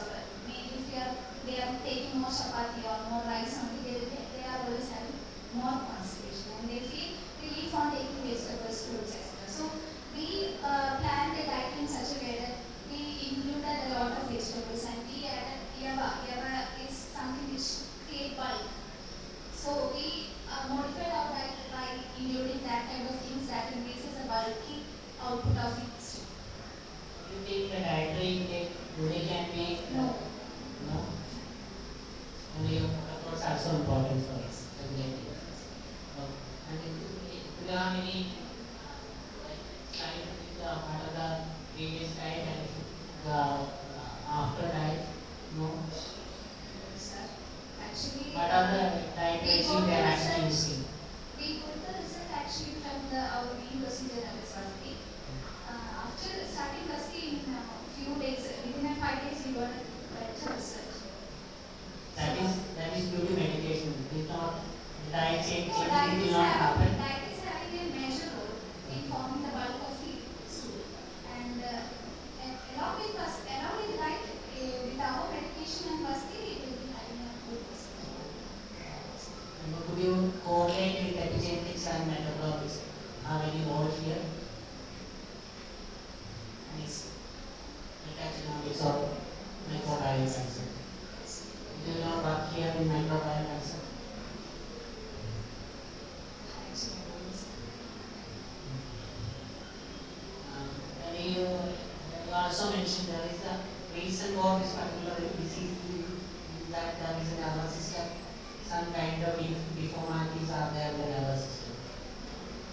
in the normal region. And then what are the normal changes happen in that particular region? Nerves are actually regenerated or? In our patient, the risk of the narrowing is only about the neck and on both sides. So our major procedure was first aid. So it is having in that procedure we are giving a bulk amount of medicine to the anal area. So it may be having a property of it is having a property of manual dilation along with the medicated effect of the medicine used in it. So together, this can make a change in the administration of that area. Thank you. Thank you, sir.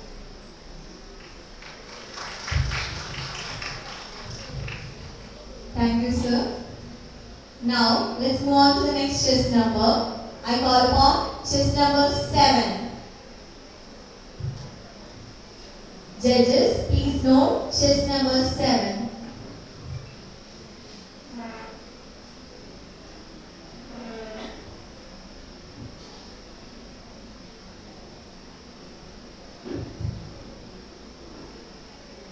Chess number 7. Your time starts now. Good afternoon all. Hope everyone is doing fine. So, today I am here to present a case study on the dendritic ulcer. It includes an introduction, a case report, and discussion, conclusion, and references. Herpes keratitis.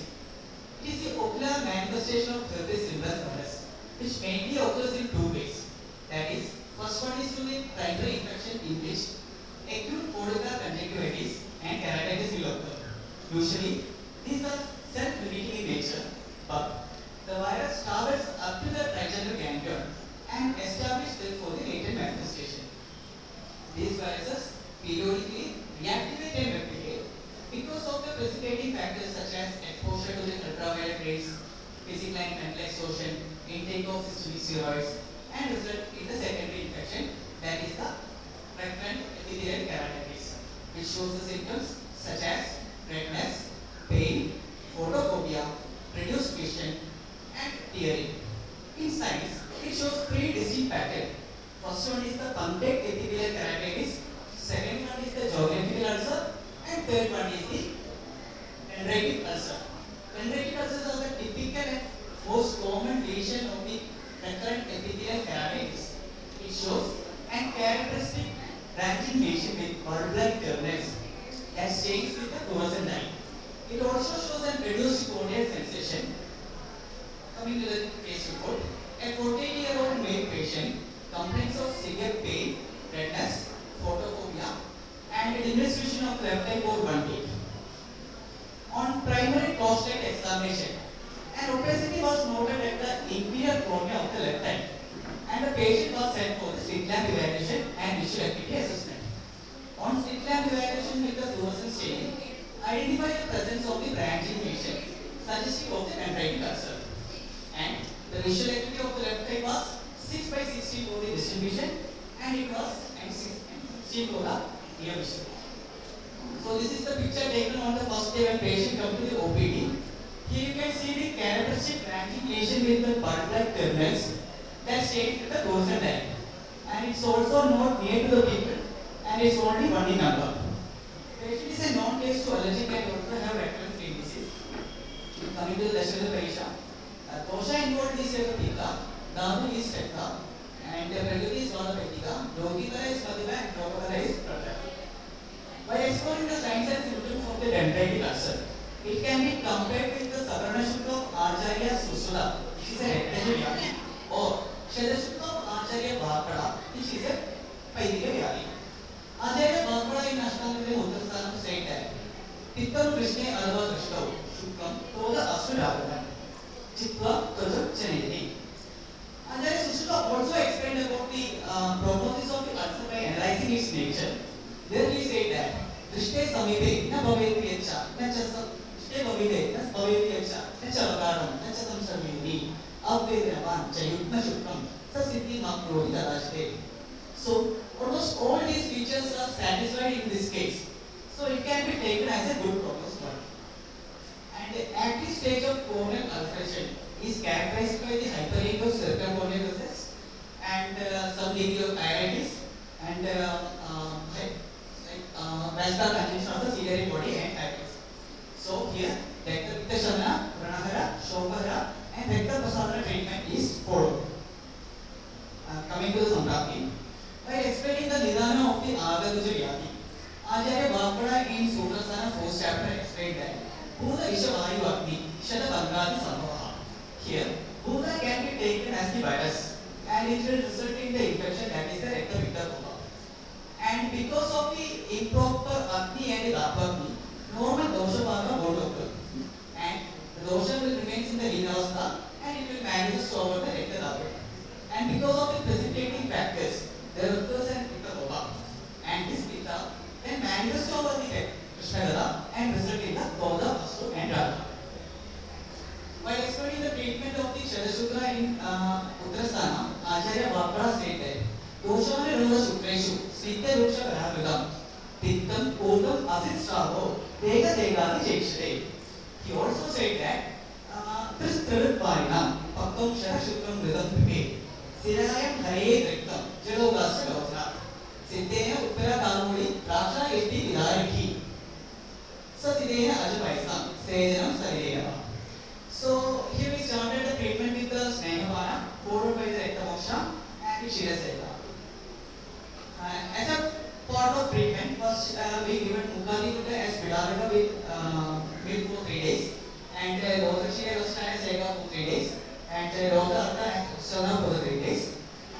With this, the pain and redness of the patient slightly reduced. Then we started with the Padolati Rhythm 10 grams twice daily before food, Anjanika Rashaya 90 ml twice daily before food, and the Kaishwari would tap 1 BD, and Abhipati Churnam 10 grams with 4 water at night, that is after the Snehapana. And Jaduka Vajanam over the bilateral forehead for 7 days, and the Netra Pilluriti Durgapura.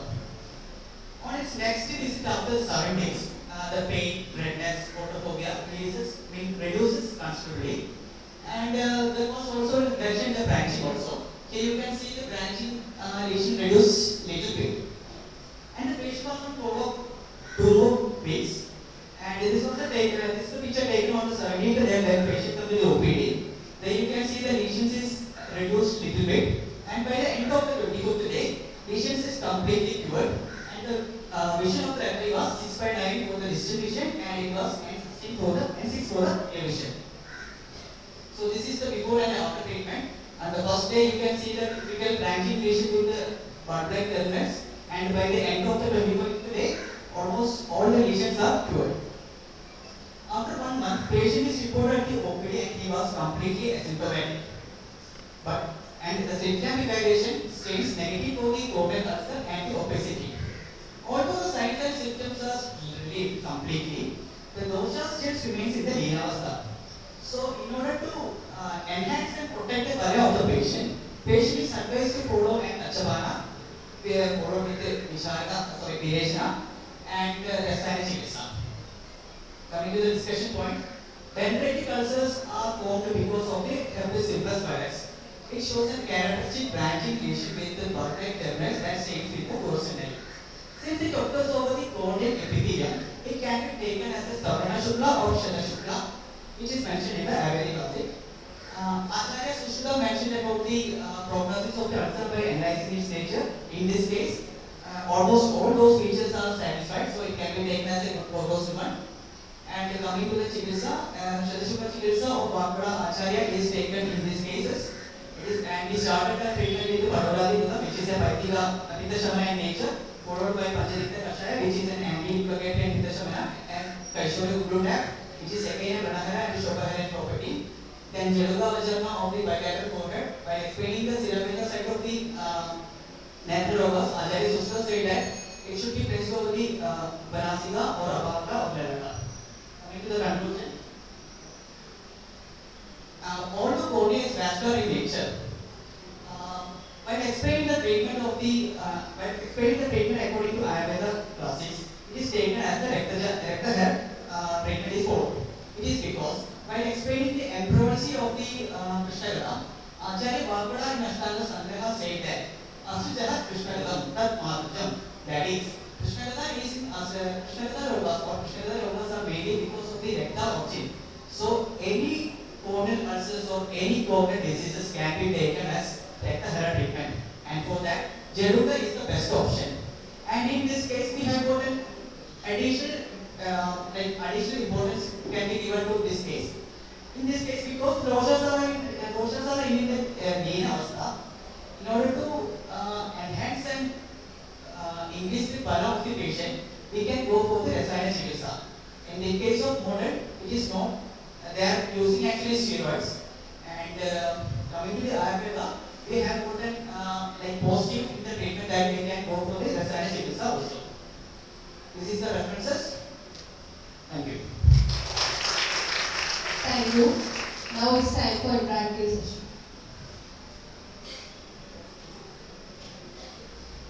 Why such an answer is called dendritic? Why it is termed as dendritic? And actually, it's because of its structure, it is called like I said. Can you explain? Like, I already told that in science it shows different factors. First one is the punctate epithelial characteristics. In that, the corneal opacity of the lesions between punctate or morphine, that is in dot minus. And coming to the geographical ulcer, it will be something like geographical in nature. So, for dendritic ulcer, it will be the dendritic of that branching lesion, something like that.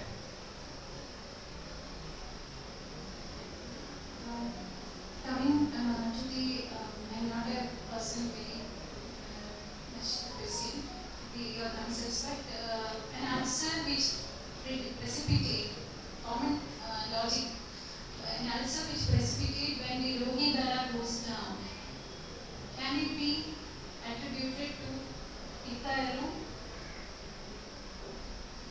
Sorry, I didn't get it.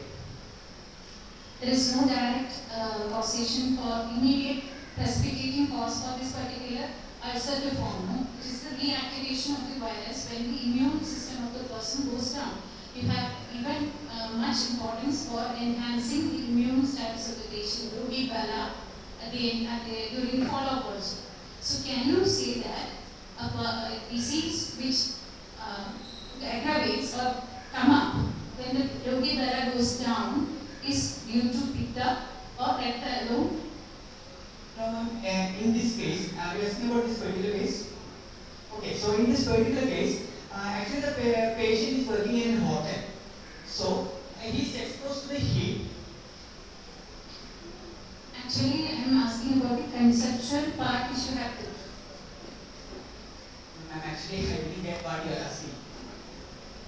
Is it so difficult to understand?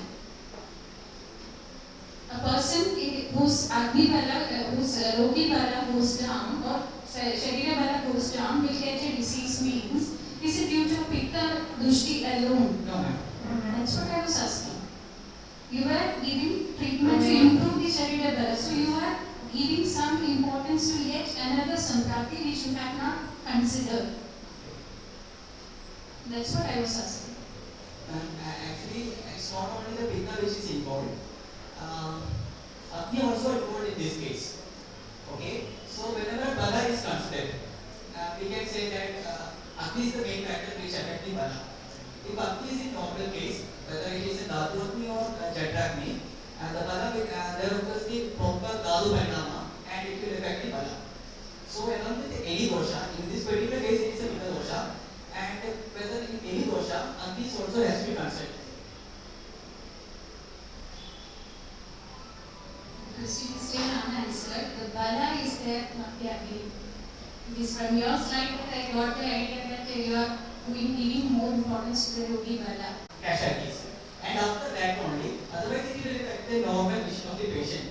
Due to the ulcers and all, when it is not treated properly, it will go to the inner layer, that is from the epithelial layer, it will go to the Bowman's layer, or it may reach up to the endothelial layer. So, first we have to give importance to the ocular injuries, and after the management of the ocular injury, as a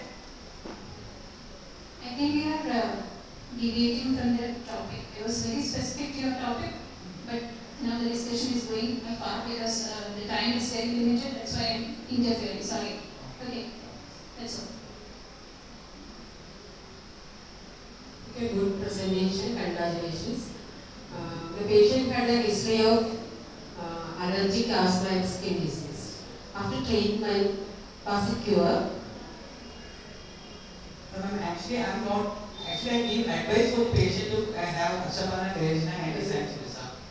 The treatment is given for even skin diseases.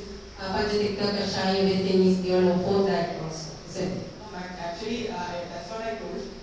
When a patient comes with the ocular injuries, we have to give more importance for that. So the treatment. But he should consider it. He had an asthma, isn't it? We should give the medicine for skin diseases also. We should give the medicine for. Yeah, ma'am. So firstly, I have given the Padoladi which is an Pitta-Heron property. I am asking you, is there any reduction in the disease for skin? Actually, we got result only for the ocular. Only for the ocular. So didn't notice anything. Okay, thank you. Good presentation. I just want to know that animation like ma'am mentioned about, and could you think any kind of treatment, and since you are actually specialized probably in eye-related discipline, could you think that that is the only discipline can be improving in a particular disease, or we have to look into different options, different discipline into for controlling a particular disease? What is your perspective regarding that? So, in this particular cases, since I am talking about what is your message, what is your understanding regarding that? For even in complete curing of a disease, multidisciplinary aspect is important, or we can think about an island. So, if multi systems are involved, then obviously multi degrees doctors has to be cured. That is in case of this disease. It's not only included the ocular region, allergic asthma is there, and recurrent skin disease is also there. So along with the ophthalmologist or with the eye specialist and general medicine or practitioners who practice the general medicine should also involve in treating such cases. Your message and concluding slide you mentioned about Jaluga treatment. Jaluga treatment, lynch we have actually used, that is Jaluga. Just want to clarify that. No, so, since it is easily available and talking about Jaluga is the best option you are mentioning. Yes, sir. What is the which way you are actually mentioning about that? Concluding this is the best option for this type of diseases. So the thing is that by explaining the ocular diseases, okay. So when patient comes with an ocular injury, since in this case it is involved in the cornea, although it is avascular in nature, what is the why you are actually suggesting this is the best option? Actually, I think it's getting much result in our OPDs.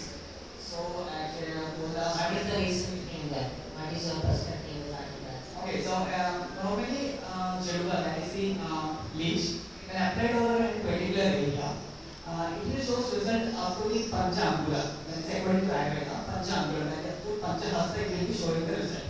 So normally in eye cases, we are controlling the area of the bilateral forehead. That is above the eyebrows.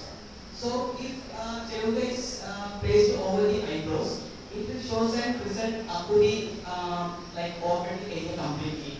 So whenever there is an injury or Jaluga treatment is for my understanding, and you are actually removing an necrotic tissue and regenerating the particular area. What is the advantage of the Jaluga? Jaluga actually, sir, by studies it said that actually it helps in the purification of the blood and also improving circulation of the blood to the particular area. Yeah, that is important thing. And would you think that is the only medication we can use here? This is only removing the good, like we are actually improving the circulation, and that is the treatment we are actually giving. This is the only medication we can give for controlling ulcers here. No, sir, this is the, I think Jaluga is the best option. We have lot of options such as Siraveda. Siraveda is also a blood taking procedure. step. So Jaluga is also since Jaluga is it is easy to do comparing with the Siraveda. So I prefer the Okay, thank you. Thank you, judges. Moving on to the next presentation. I call upon chess number 8. Judges, please now. Next, chess number 8.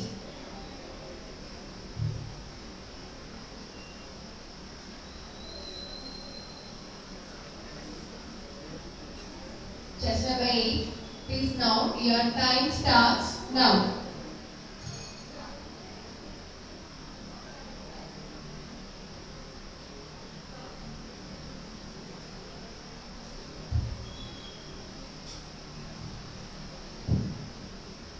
Okay, chess number 8. Your time starts now.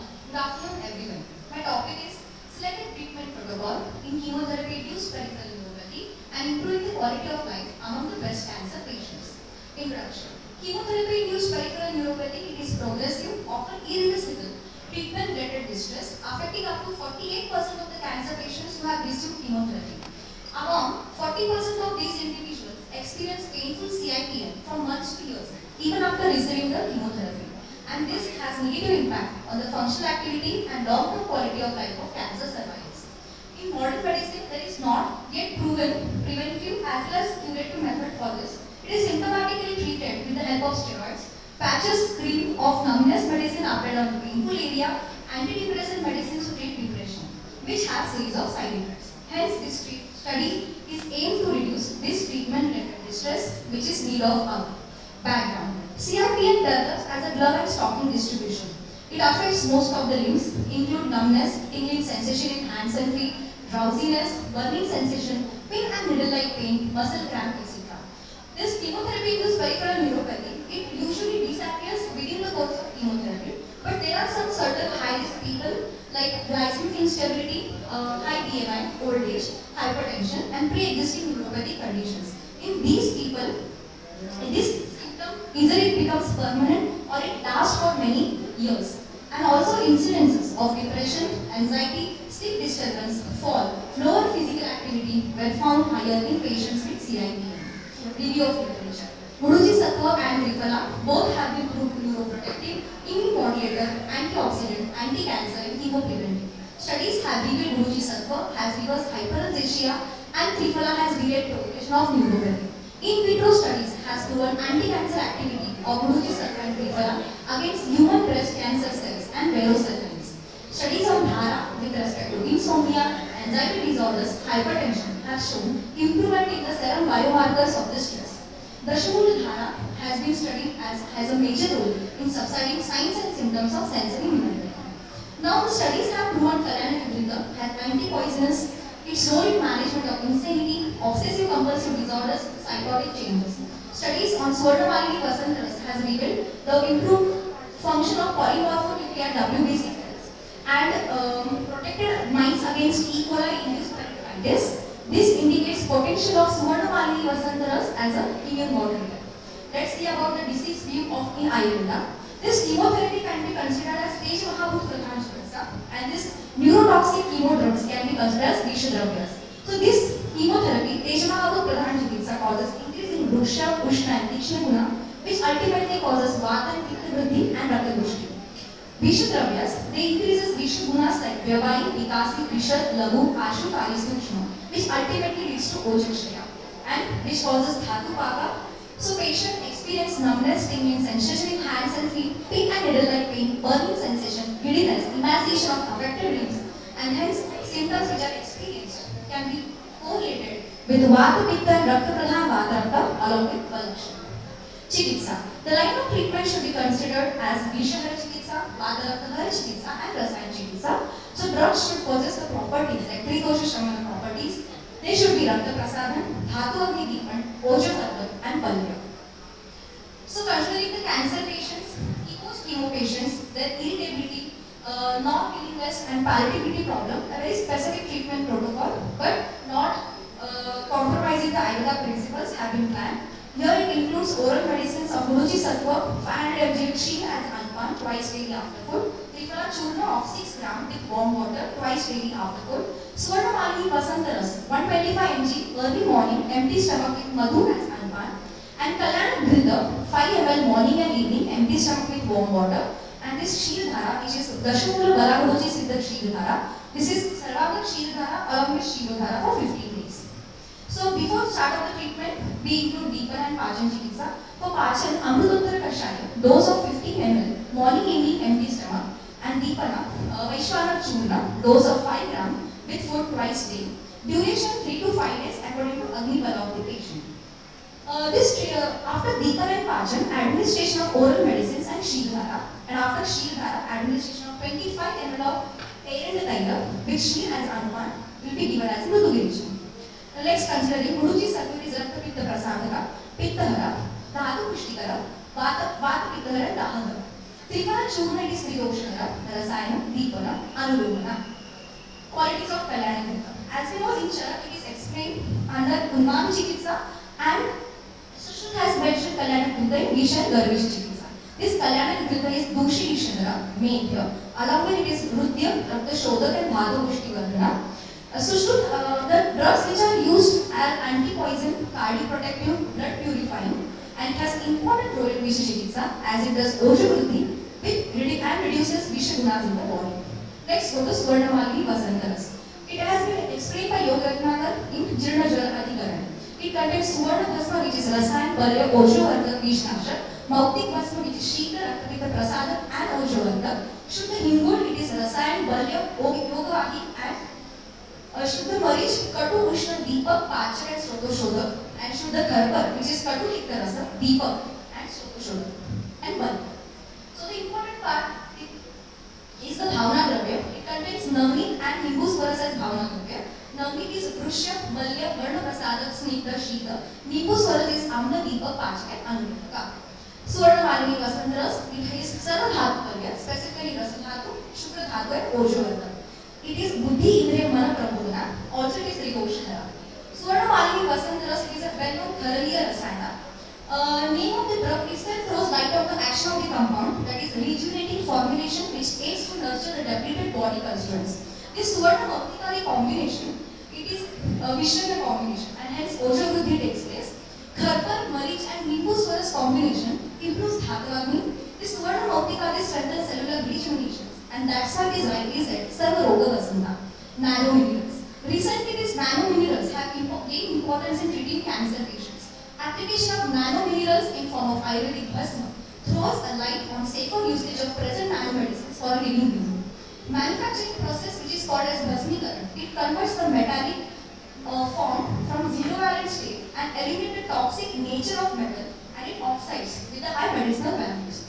All Bhasmas have some common properties which are Rasayan, they are Alpamatra, Yogavani, Rasibhava, Shigravyapti and Agni.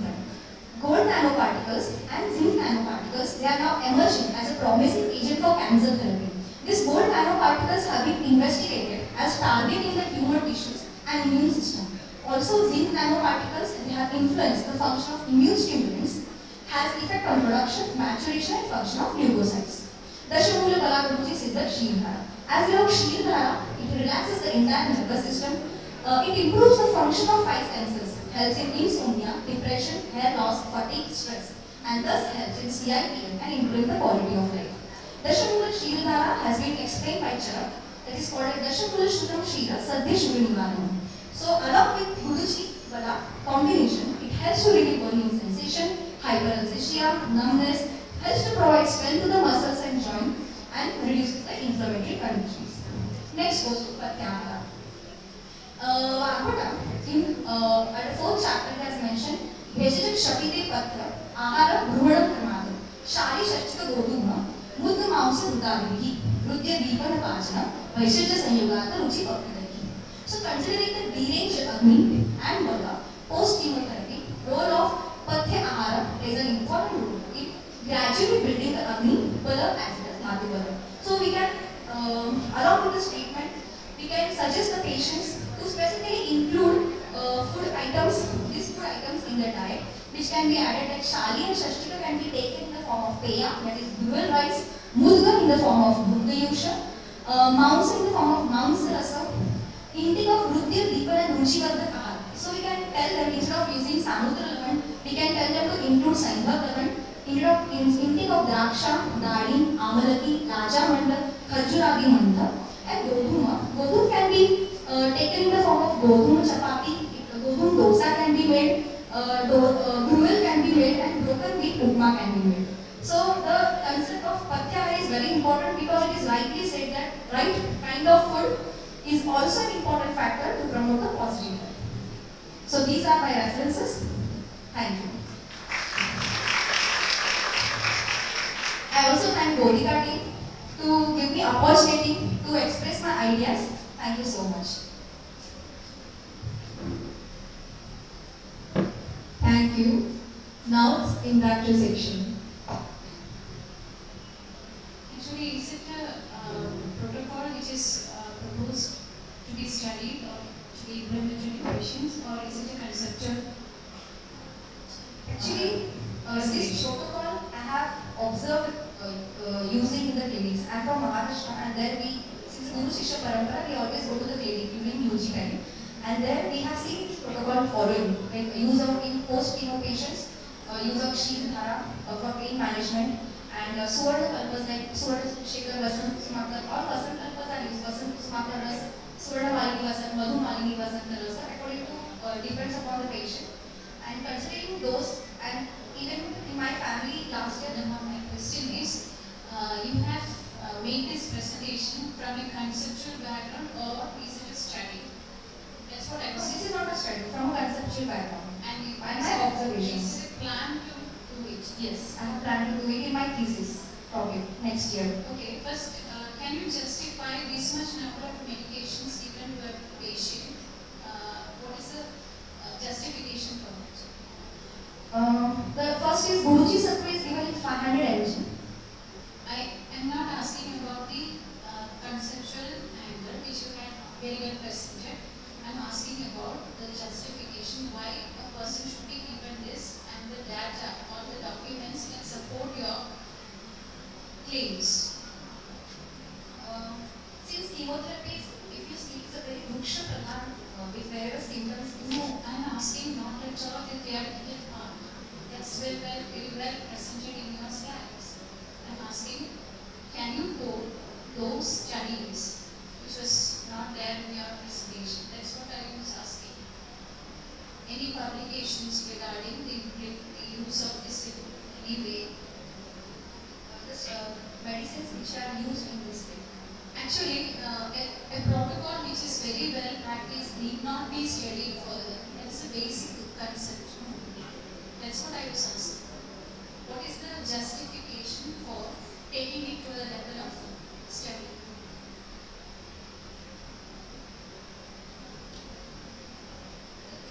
The thing is, exact protocol is not followed. The concept is followed like Rasayan Chikitsa and Vishnu Chikitsa is the only protocol which is followed post-chemo. Considering that concept, I have taken few drugs which I have found studies on Guruji Sattva and Triphala, which they have been proved as in peripheral neuropathy and also anti-cancer activity against breast cancer cells. So I have taken. So that should be there. Invariably, again, those references should have been there. Review of literature and That number is there. actually references submitted. And the question is still unanswered. A practice, a protocol which is in practice and has been found to be effective need not be taken for the study. So there should be some adequate justification for that. That's what I was asking.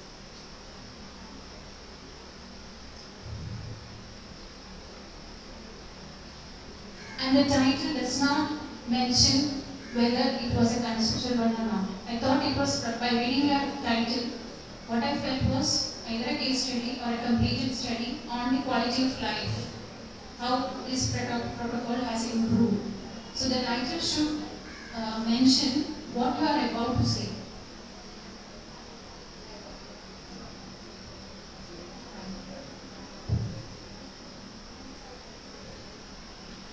Good presentation. You are mentioning about chemotherapy aspect in Ayurveda can be used on breast cancer? And what type of breast cancer probably you are actually planning to do in the future? So actually, I have not included the metastatic patients. There are different type of breast cancers are available. Mostly hormone receptor positive patients I'm taking. Postmenopausal hormone receptor positive patients. Like 45 to 65 is my age group. Yes. ER positive cancer. Yes. Hormone receptor positive. Yes. ER positive. ER and PR positive. And do you think there are different stages of cancers are there? And Yes. these protocols are actually how this stage probably can be prevented. If we do not consider metastatic phase, but in other all phases like stage 1, stage 2 and stage 3 phases, we can follow this protocol. Because since Swarnamalini was Actually, is the effect, modulating the proliferation cells or reduce the angiogenic process, how this is actually happening? Since breast cancer is generalized body cancer, I have considered that part also, and Ruchi, Triphala and Swarnamalini, they all are 3 Rasayan also. And also anti-proliferative activity has been proved about Guruchi and Triphala in breast cancer cells. So considering this factor, I have taken What is the reference for that? studies of PubMeds are available where Guruchi and Triphala have been proved as anti-cancer, cytotoxic activity of Guruchi and Triphala. What type of cancer they are actually? Breast cancer. What is the cell lines they are used? Verocellulins. Verocellulins. Verocellulins. What type of cell lines they are actually using? Yeah, positive cancers they are actually using. So actually, the study was taken in those sample all the ER positive patients. Estrogen and progesterone positive patients were there, and in those studies, Guruchi and Triphala both there is an individual study on PubMed where there is cytotoxic activity of this Guruchi and Triphala against breast cancer cells, and the population was all ER positive.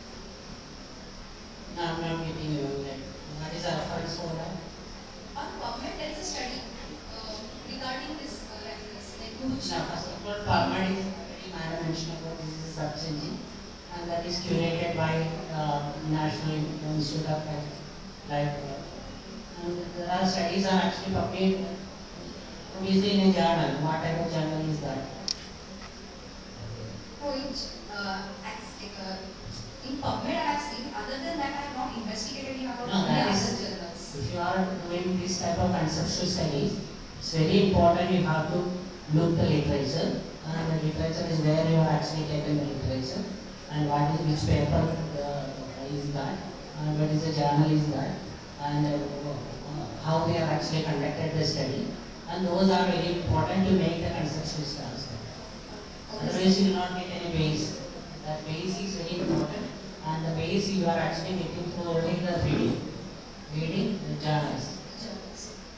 Through journals I have found out chemopreventive activity, but this anti-cancer cytotoxic activity I have only seen through PubMed studies. So, I'm talking about PubMed is not a journal. PubMed is a search engine, and you are all the journals are actually they are stored in the search engine. And if you are actually giving the keyword, it will come out. And not journalists, different journals will be there. And you are actually looking, depends upon your study part, whatever you are doing. Yes, I got it. Okay? And then there, the major objective is that, the main important thing is that you have to read carefully and which one is the journal and what is the quality of that particular journal. And in addition to that, which stage is actually they are looking. Basically, these are the studies actually seen in the cell lines they are actually doing. And how they are actually doing, like we are talking about preference actually using for this treating in this particular form cell lines. Now, which way they are actually doing it? Adding to the cell lines or how they are actually doing it? So, Triphala, like the result you asked, how does it work on CIP? And I'm talking about the research environment study, we are talking about conceptual aspect. And you are using the study they are actually using cell lines. And each way they are actually added this preferred cell. The extract was added. Preferred extract. Triphala and Guruchi both extract was added. Which extract? Solid extract was added. Liquid extract of Guruchi and Triphala How extract. they are actually making what are the forward options you are actually doing to treat the studies? How you are actually making the study from curriculum? I don't know any idea about the cell line study. By reading, I have only seen that in which form they have used. It was an extract which they have induced in the albino mice. Okay. It's very important you are to these aspects. I suppose you are trying to study cancer-based studies, and these are very much highlighted. Yes, sure, sir. Thank you, sir. Good presentation, congratulations. Is it your thesis topic? Yes. The study setting other than this hospital? My study setting is Cortical Charitable Hospital, Cancer OP. So that is my study setting. And there is a chemotherapy there? Yeah. There is a cancer OP where post-chemo, most of Cortical Ayurveda Hospital, college. There is chemotherapy is available, no? No, chemotherapy is not available. It is a cancer OP where post-chemo and these cancer patients, they come to take Ayurveda medicines. So that will be my study setting. And your sample size, how many samples? 32 sample size. 22 samples you may get. 32, yes. Like, I have asked the physicians before. When you start the treatment after chemotherapy, there are so many cycles in chemotherapy. So, after complete the chemotherapy or in between the chemotherapies, you will start the treatment. Actually, my study is post-chemotherapy. Because during chemotherapy, many of the patients does not Post chemotherapy, okay. After how many days you will start the treatment? Post chemotherapy. So my study criteria is up to 6 years. Post chemo up to 6 years duration. After 6 years. Up to 6 years. Like post chemo and history of chemotherapy up to 6 years. Not beyond 6 years. 6 days. 6 years. Years. Okay. What are the outcome variables? You are planning. What is the assessment criteria? Assessment criteria is EORTC, that is European Organization of Research and Cancer. They have scales for chemotherapy-induced peripheral neuropathy and quality of life. So I'm going to take the assessment from them. Is it last up to 6 years? The post? Yes, actually this chemotherapy-induced peripheral neuropathy has seen the studies.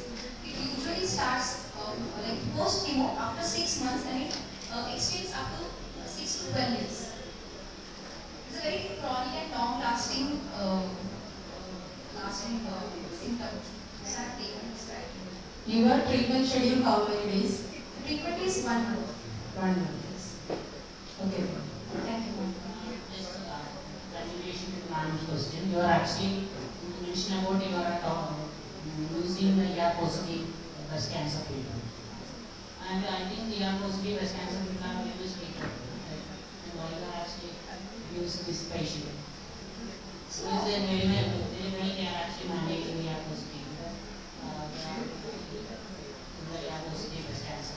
So no, actually my focus is on not on cancer, it's on chemotherapy. Yeah, that's what I'm talking about. After typically they are actually managing the ER positive Chemotherapy cancer. is also prevented with ER positive patients. Like minimum Yeah, that's with the chemotherapy they are actually managing very effectively. And you are actually doing after 6 years.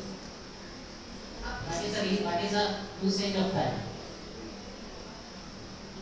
So because those, even if it is ER positive, they are experiencing this. 6 years, after that they can go for normal life very effectively. Sir, actually, the idea I will tell you, ma'am.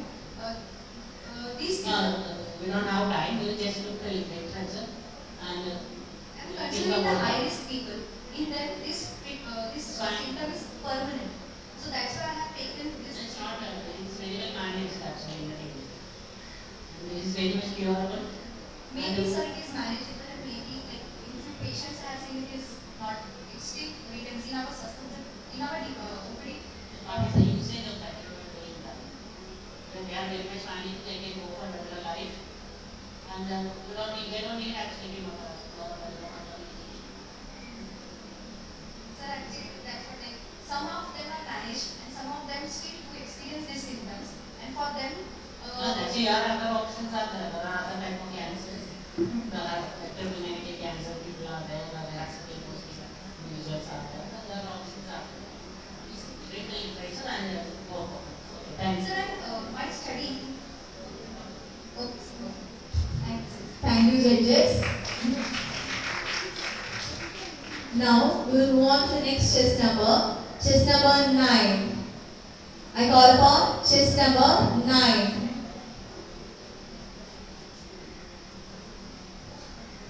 Judges, please note chess number 9. Chess number 9, your time starts now. Respected teachers and my dear doctors, my topic is Ayurvedic management to improve anti-Mullerian hormone and indicative of poor ovarian result, aka introduction. AMH is a promising marker of ovarian result that is produced by the granulosa cells of pre-antral and antral follicles. It is considered as the best endocrine marker for assessing age-related decline of ovarian pool in a healthy woman. Ovarian factor contribute 15 to 25% of female infertility. Adequate AMH level for a woman in reproductive age is 1 to 4 nanogram per ml and under 1 is considered as low and it is indicative of poor ovarian result.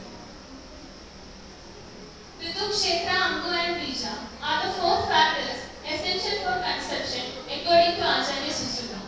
Poor ovarian reserve with low AMH can be considered 1 mm Bija Dushti. The signs and symptoms of low AMH level can be compared with Dhatu Shejanya Bandhya. AMH measurement could be useful in the prediction of menopausal transition, also to predict poor ovarian response and possibly the prognosis of in vitro fertilization. Adequate levels of AMH is necessary for conception naturally and also for the success of IVF. Moving into the case, patient aged 34 presenting complaints with inability to conceive even after 1 year of unprotected sexual intercourse. History. Apparently healthy lady attained her menarche at the age of 15 years, got married at 26 years and conceived after 1 month naturally. At 8 weeks, embryo was diagnosed to be small for age and MTP was done. At her 30 years, she had her second marriage and then she didn't get conceived even after 1 year of unprotected sexual intercourse. She was diagnosed with poor ovarian reserve with low AMH. Further investigations revealed thyroid dysfunction and she started medication. She continued the treatment for 9 months and she came for further Ayurvedic management. History. History of past illness. History of hypothyroidism under medication since 2020. History of COVID in 2020 and 2022. Lung fibrosis after COVID. Surgical history. History of BNC for missed abortion. Family history, nothing relevant. Menstrual history. Age of menarche 15. She had a moderate bleeding of 3 days with an interval of 25 to 28 days. Dysmenorrhea was present in first 2 days of bleeding. Sexual history. Dyspareunia was there superficially. Vaginismus was present and frequency of coitus 2 per week. Obstetric history. Gravida 1, Panitia live 0, abortions 1. Personal history. Appetite good, bowel occasionally constipated, bladder regular, sleep sound, diet mixed, mostly vegetarian. Daily use of pickles and untimely food intake was there, and rasa preferred was kadu and amla. She is having dust allergy and exercise level is of moderate. General examination, all parameters were normal. Systemic examination except respiratory system was normal. Ashtastana Pariksha, Nadi Vadapittam, Mutram Prakushtam, Malam Vibhatham, Jihva Anupaliktam, Shabdam Spashtam, Spashtam Ushnam, Drip Vyaktam, Akriti Madhyama, and Dashavita Pariksha, Praviti and Vikiti was Vadapita, Sara Samharana and Pramana were Madhyama, Satya Kadu Amla Rasa Satya, Sattva Ahara Shakti, Vyayama Shakti and Vaya were Madhyama. Per examination. Inspection there were no abnormalities present, and in perspectival examination, vaginismus was present, also freely discharged from all furnaces was there. In bimanual examination, the uterus was found to be retroverted. Investigation, all blood parameters appears to be normal, except a raised TSH level of 6 IU per ml. July 1st, 2022 was 0.68 nanogram per ml. The Samprapti of Dhatu Chaitanya Bandhika. Here the patient is a Vadapitta Prakriti and naturally there is a chance of Vada initiation in her body, and these Nidanas will act as a triggering factor, and this Vishamashana, Ahidashana and Vegadharana will cause Vadapitta Vriddhi and Kapakshaya, and due to which the Tetragni becomes Vishamagni and improper Ahara Bhajana takes place, improper formation of Ahara Rasa, and finally leading to the formation of Ama. This Ama will leading to Shodorotha again, causing again Vada Vriddhi and finally leading to Rasa Dhatu Kshaya. And Uttarapara Dhatu Kshaya occurs, then later Artava Kshaya occurs. In Sushrata Samhita, the definition of Artava is said that Rekta Lakshanam Artavam Garbhaturcha. So, Artava is mentioned for Stri Bija. So, Artava Kshaya is correlated with poor ovarian reserve. And Ojak Kshaya also occurs, leading to Vanthyatva and Balakshaya. The treatment in the therapeutic intervention. The treatment principle was Shamana, Shodhana and Rasayana. In Shamana, first we used for the correction of Chedakni and for Vadana Gatravastadi Kashaya 90 ml BD before food and Vaishwana Churna 10 gram BD before food with hot water for 5 days. Prior to the Shodhana and the Snehapana, Dokshana was done as Uddartana with Kolavulathadi Churna for 5 days, and Aksha Snehapana started with Sukumara Kudam by progressively increasing the dose from 30 ml to 150 ml in 5 days. Abhinga and Ushmasveda was done with Dhanvantaram Thailam in sufficient quantity, and for Koshta Shodhana we selected Virejana because in Kashyapa Samhita it is said that Virejana is the best Shodhana for increasing Bija Garbhadana. Samsarjana was done for 1 day since it was a Mridhu Virejana. Yogavasti was planned in which Snehavasti was done with Shadapani Thailam 75 ml and Kashayavasti with Mustavi Rajayavanavasti with Shadaho Kalpa. Uttaravasti was done for 5 days. For the initial 2 days, it was done with Mahanarayana Taila, and in the next 3 days, it was done with Phalasardi. Since it is a Dhatu Chaitanya Vyadhi, after all Shodhana procedures, Rasayanas were given. Here the patient was given Vidayati Krida and Shatavari Churna 1 teaspoon in morning and evening. After the treatment of 1 month, AMH level increased to 1.04 nanogram per ml. The treatment adopted shows a good result in improving the ovarian reserve, thus causing an increase in AMH value. Advice to the patient: the discharge medicines included Sukumara Kashayam 90 ml before food and Vidayati Krida and Shadavari Churna 1 teaspoon morning and evening. And also Avagaha was also advised to the patient. The patient was advised to follow Hidahara at proper time to avoid Vegadharana also. The patient was advised to take her next course of treatment after her next menstrual cycle. In the Rasayana purpose, we can also use Thalasarti, Kakyarikada, Sukumarakada, etc. And considering a psychological factor in all cases of infertility, we can also use Kalyana Krita and Kalyana Kashaya, etc. These are the references. Thank you. Thank you. Now it's time for interaction. Nice presentation, congratulations. Wasn't she conceived? No, ma'am, she is under treatment now. She had already the thyroid dysfunction, her uterus is retroverted. These are all are the things for the infirmity, isn't it? It's not the only thing for the AMH. Yes, What about other things, the thyroid dysfunction? actually, she is taking allopathic medications for thyroid dysfunction. And Is it normal? No. now it is normal, ma'am. Now it is The periods are regular. yes, ma'am. How many months she had started the treatment.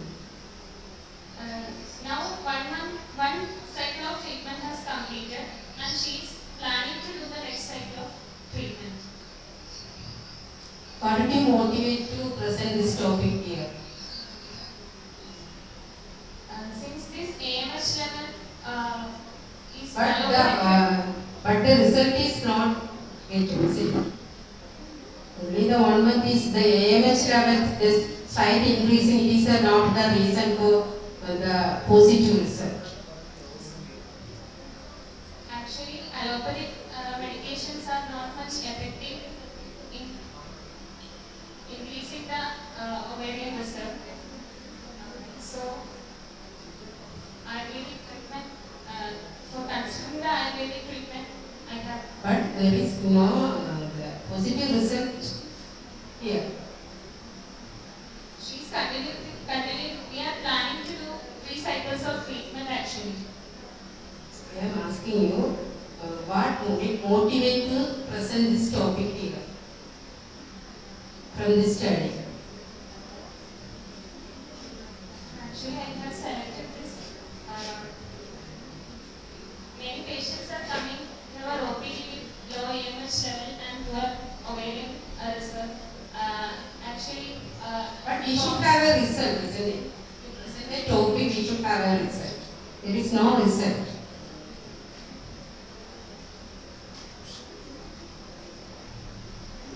Okay, thank you. Actually, what is the significance of your repeated mentioning of Dhatu Kshaya in this or Artava Kshaya in this case? If the patient is having regular cycles, there is dysmenorrhea.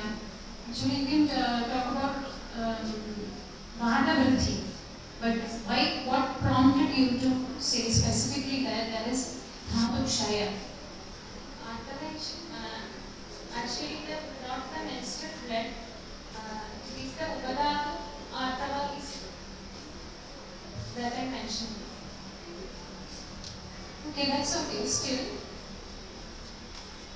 the patient is having a Vada. If any blood values is low, means that doesn't mean that it is due to Dhatu Kshaya. It can be non-production of leptin. It can be an avaran or a stambha.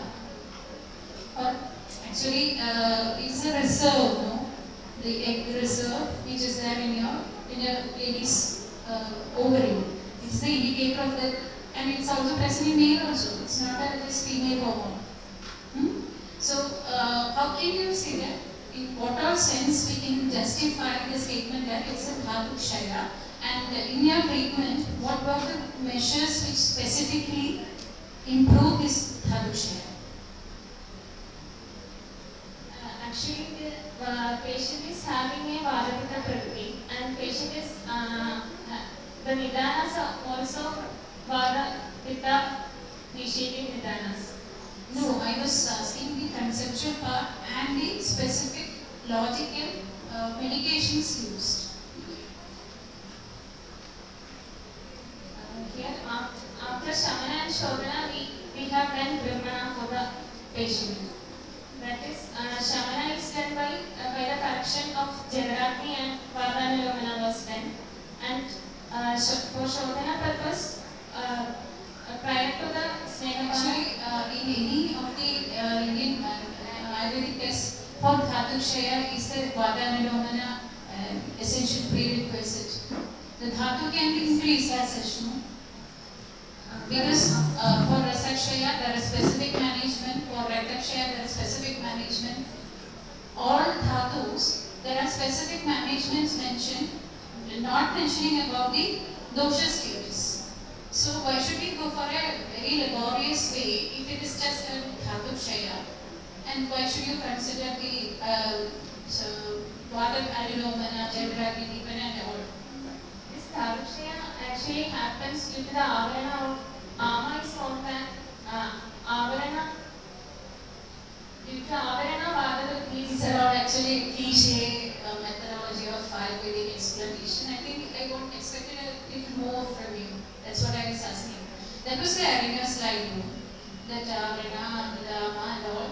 These are all cliche style of presentations of modality. Besides that, what justification can you put forward for that concept of Thabuk Shaya in this particular case of reduced alienation? That's what I was asking.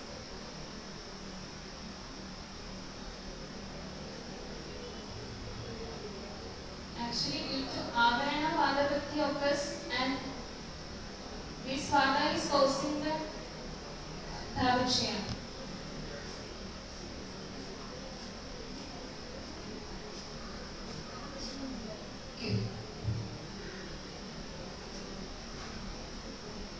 What is in the reference line?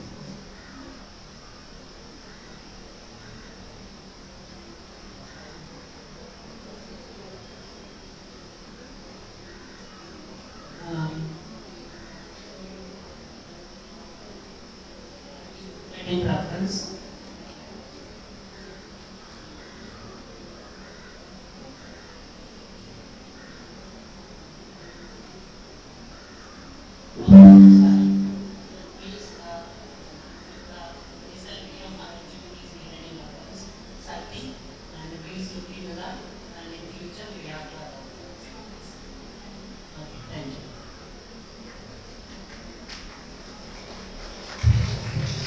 Thank you, judges. Now, let's move on to the next presentation. I call upon chess number 10. Judges, please note chess number 10.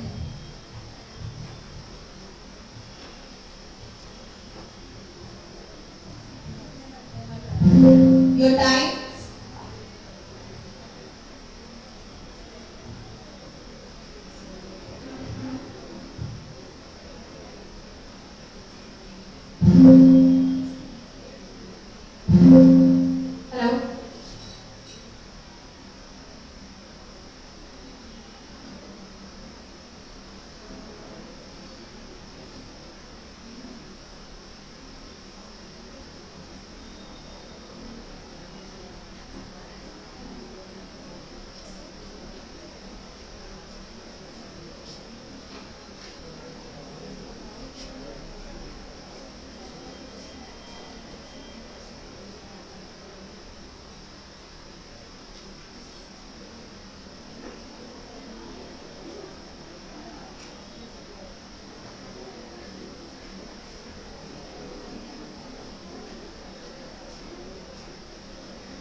Hello. Judges, sorry for the interruption.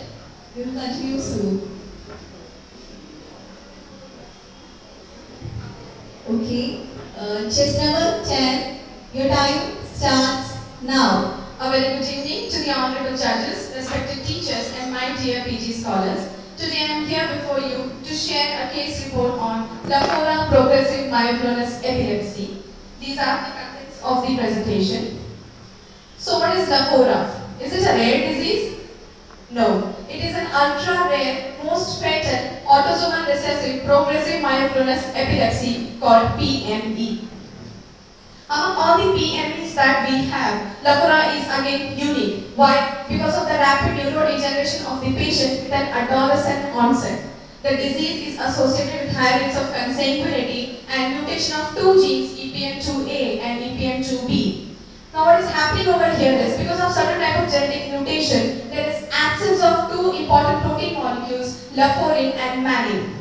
These together form a functional complex involving in the synthesis of glycogen. In absence of this protein, the glycogen synthesis is impaired and the insoluble glycogen keeps on accumulating inside the cell structures. Now this disease is new for me. It may be new for you. But friends, Lafora had been in this globe for more than 110 years. Sir Rodriguez Gonzalo Lafora described the disease for the first time in the year 1911. This master of neurology found the accumulation of aberrant glycogen aggregates inside the dendrites of the brain. He named them as Lafora body, and which are called the hallmark of the disease. Beginning in the late childhood and adolescence, this disease in an absolutely normal individual announces itself first by a seizure, followed by a train of myoclonic jerks with progressive seizure associated with loss of consciousness. Mostly, the first symptom seizure is mistaken with a simple epilepsy and it takes around 9 months to 2 years to arrive at a correct diagnosis of lymphoma. So the clinical features include tonic-clonic seizures, myoclonic seizures, drop attacks, visual hallucinations, there is progressive decline in the cognitive ability of the patient, they develop dysphagia, apraxia, and they finally become cachetic, they bed fast, and they succumb to recurrent infections. These patients die because of aspirational pneumonia and status epilepticus. This disease kills the patient in a duration of 10 years from the onset of his first symptom, and most of them do not cross their 25th birthday. Lymphoma has been declared an ultra-rare disease by an association called NORD, National Organization for Rare Diseases. The prevalence rate is less than 4 cases per 1 million individual, and there are 200 to 250 cases reported so far from the countries like Italy, Spain, France, and India. Coming to the treatment part, so far there is no cure for lymphoma. Very recently, the disease has been accepted as a glycogen storage disease, and metformin has been accepted as an orphan drug. Lots of strategies, research, and trials are going on, but they are still in a stage of infancy. So coming to the case in brief, we have this 20-year-old female born of consanguineous marriage. She was absolutely normal till the age of 16 years. She was having a normal scholastic performance, she was good at socializing with people, she was engaged in singing, dancing, and whatnot. At the age of 16, she gets this first episode of seizure, progressively worsening in nature. Earlier, it was once in 3 months, then it became 5 times in a month, then it became 10 times in a week, and then the frequent seizure episodes are 20 per day. The investigations like brain MRI, EEG, genetic testing and skin biopsy concluded that this patient is suffering from lymphoma body disease. Upon examination, we found out that the patient was usually drowsy but arousable. She was generally hypotonic. She was not oriented to the time and place. And CNS examinations were difficult to elicit because the patient was unable to comprehend the instructions we gave her. The baseline investigations were done which were found to be normal. Coming to the Ayurvedic aspect, on Dashavita Pariksha, the Vana Pradhana Tridoshas affecting this girl in her Balya Avastha, with her Bala being Avaram, Sattva being Avaram, Janana Shakti, Abhyavana Shakti being Avaram, her Agni being Vishamam, and Roga Bala being Pravaram, is affecting all her Dhatus, Mana, and Shrotas. Looking at the Ashtasthana Pariksha, we got Nadi to be Vadika, the Mutra was Avila, Mala was Baddham, and Jiva was Upalita. The patient was not able to pass bowel even in 6 days duration. At the time of admission, the patient was completely mute. She does not even respond to our call, and therefore the Shabda was assessed to be Muga and Aspashta. She was Shila to touch in Sparsha. She had a Shila Shushka Dekha Akriti, and over the Drit there was Chanchalatvam and Bhrunatana. So coming to the understanding of Ayurvedic perspective of this disease, firstly I would like to pin it into the classification of Adi Bala Pravritta Vyadhi as per Acharya Shuddha's classification. Then, looking into the predominance of the seizure symptoms, it could be clubbed under Avasmara. Seeing the vegetative state of the patient, it could be concluded under Rajeshma or Shoshavasthana. Anyhow, the symptoms first starts with the Bija Bhaga Avayava Dushti of Mamsa Dhatu, which progressively causes the Dushti and Shaya of Uttar Uttara Dhatu by the means of Anuloma Shaya. Now this evokes the Vayu, the turbulent Vayu, fans up the Agni and causes Vishamagni. This Vishamagni is insufficient in producing the Pravardhamana Rasaraktadi Dhatu from the Ahara Rasa. At this stage, Ama comes into consideration, and the entire Dhatu Vyuhakaranam, that is the synthesis of structural entities from the Rasaraktadi, from the Ahara Rasa, is disrupted, it is disrooted, and there is profound loss of Bala from the patient's body, and that can be correlated to Oja Shaya. Thus, in the process of Yatha Dushtena Doshena Yathacha Anuvisarkata, the aggravated Vada gears up causing various degrees of chalana inside the body and drives the pathology, drives the sadhya sadhika towards, drives the prognosis towards asadhya. So, to break the chain of samkha, the first thing we need to do is Nikana Parivarjana. For this, we need to bring out public awareness regarding avoiding the consanguinity of the marriages. In the Pravikta Vyadhi Avastha state, we can give Pathya Sevana, Ama Pajanam, Agni Dipanam, the correction of Vana in the sequential order of Samana and Avana first, then Prana, then Vyana, and then Prana, Ojo Vardhanam, Shodhanam, and Rasayana. Now here, Shodhana and Rasayana are meant to correct the Vishamagni not only at the coastal level but also at the Dhatu level. So, and also the procedures like this Shodhan has to be administered after carefully examining the Agni Koshadi and Bala of the patient. Let's have a glance of the treatment that has been administered over here.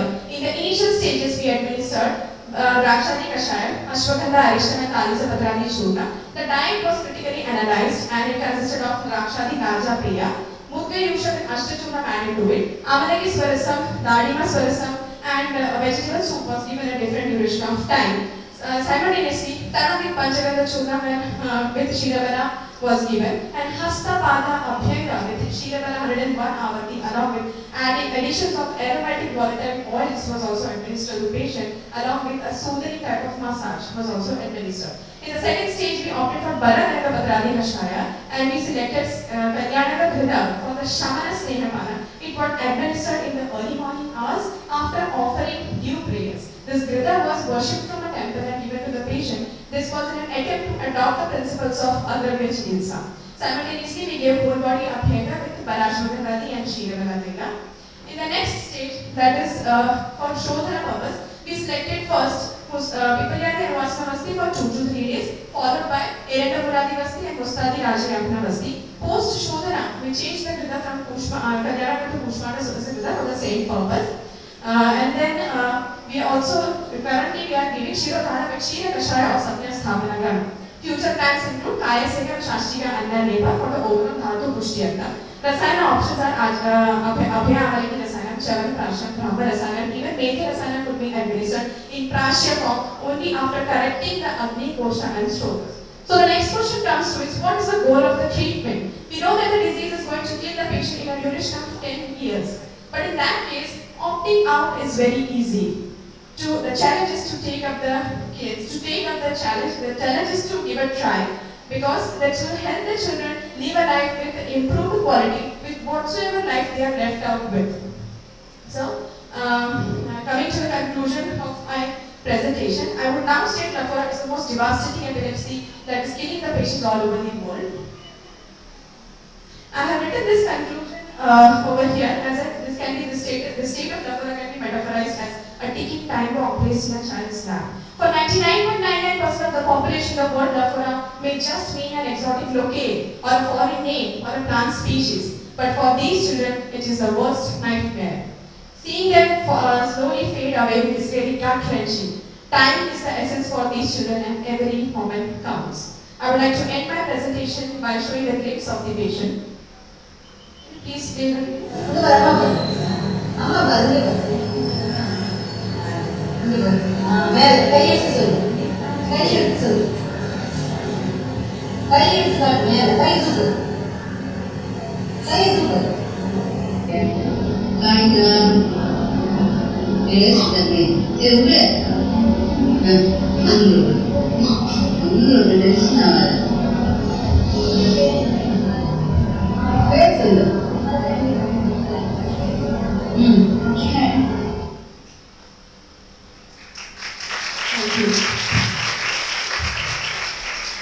Thank you for the presentation. Now, the interactive section. This is a study you are conducted or the review you are actually presented here? No, so they had actually done a lot of investigations and the disease was diagnosed when it came to us. This patient you are actually treating? Yes, sir.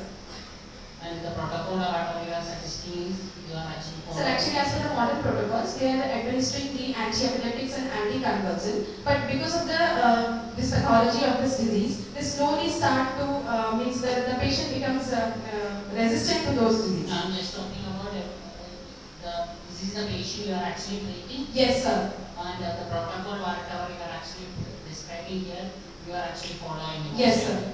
And then you are actually putting the reference down? So the formulations that has been taken for the treatment, like the administration of the Kashaya, that are from the text. So I thought to add the references over here. What do you think? You mentioned about this is actually related to 2 mutations. And there are 2 mutation genes. There is gene Yes, actually is the gating condition. Yes, sir. Like APM, QB and A and B. And there will be deposition of glycogen in the cells. And which way that actually regulating your medicine? What would be the mechanism behind that? Thank you, sir. mutation is actually a type of homozygous missense type of mutation. That is a type of substitution mutation in which histidine is substituted for arginine, and this mainly affects the glycogen synthesis. It is related to the muscle tissues, and glycogen synthesis may be impaired over here. And in your study, you are actually managing the disease or completely curing the disease? So we have just started to treat the disease. It's been 28 days. Today the patient is in our hospital, and we are continuing with the hope that we get much more better results in this case. Okay, then just want to highlight this. You are showing like this is ethically correct. Pardon, sir? Without crossing your rights and completely that is ethically correct. Yes, sir. Actually, I had a discussion with my teachers of the department, and also I had took the consent from the patient. I have not covered the face of the patient because to show the myoclonic jerks that came in this video, that was affecting the eyes, the cheek muscles, the nose, and the forehead. And since this is rare, I thought that it would be okay to show this to the audience. I don't know how much is actually happened when the patient became so communicate. So next time I will definitely correct it. Thank you, sir. Actually, why I have included that Mamsa Dhatu, starting from the Mamsa Dhatu have written. Why? Was it a modern one-to-one correlation that there was a justification for that? Yes, ma'am. There are two aspects. One is a modern correlation because very recently it has been accepted as a glycogen storage disease. And I thought to correlate it with Mamsa Dhatu because Mamsa is the first structural entity among the Dhatus which is providing para to the patient. And exactly like the gene mutation is occurring, hampering the glycogen synthesis. So I thought it is close affinity of Mamsa Dhatu Avana, Bija Bhaga Avaya Pushti, Mamsa Dhatu Yate. Which Doshik Apasmara you find the condition to be more similar? Actually, I went through the literatures a lot. And I found a reference of Asadhya Apasmara in Bhava Prakasha, in which there is profound loss of para in the patient, there is Bhru-Nandana, there is Badhirya in the patient. And so this could be either correlated with the Sanibadhya Apasmara or the Asadhya Apasmara that has been mentioned by Bhava Prakasha Acharya. Okay, thanks. Thank you, ma'am. Nice topic and nice presentation. Congratulations. Thank you, ma'am. If she continue the anti-epileptic drugs or stop it? Only iron drugs. No, ma'am. She is continuing with one of her anti-epileptic drugs, but they have reduced by themselves the dose of it. Because of the dose, the patient was mostly drowsy, they said. And after noticing the improvement in the by the treatment plans Ayurveda that we manifest intervened over here, they decided to half the dose. She is continuing with anti-epileptic. Is she taking metformin? Currently, she is not taking metformin. Not taking metformin? No. Actually, I studied the reports from the recently that she had consulted at Jipman Hospital, and they had first tried this metformin in this patient, but because she is so young, and that caused some type of I think side effects in them, and they had referred like for the further consultation if any types of nausea, vomiting, or any type of sudden complaints come, then they have asked to refer the patient back to start the drug of metformin. You can show any scan report here. Sorry, ma'am, I'm not attached. Okay, thank you. In that case, you could have documented those things which suggested there was improvement. You have not completed, but still after the end of 28 days, which is not a small period of management, how much extent of symptoms you could have included that also, I think. So that we can have a ray of hope. Yes, ma'am. Actually, I tried to conclude this in this video, but because of the time has over, I'm not able to show this completely. In the last, she's speaking. She's speaking bisyllables to right now. She's able to talk with her mother for coffee or doctor or something like that. Earlier, she was completely new. And so I documented this video so that everything will be covered in that. Next time, I will definitely try to attach the reports also. Thank you. Thank you, judges.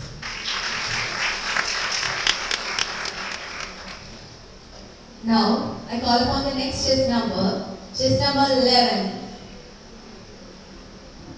Judges, please note chess number 11.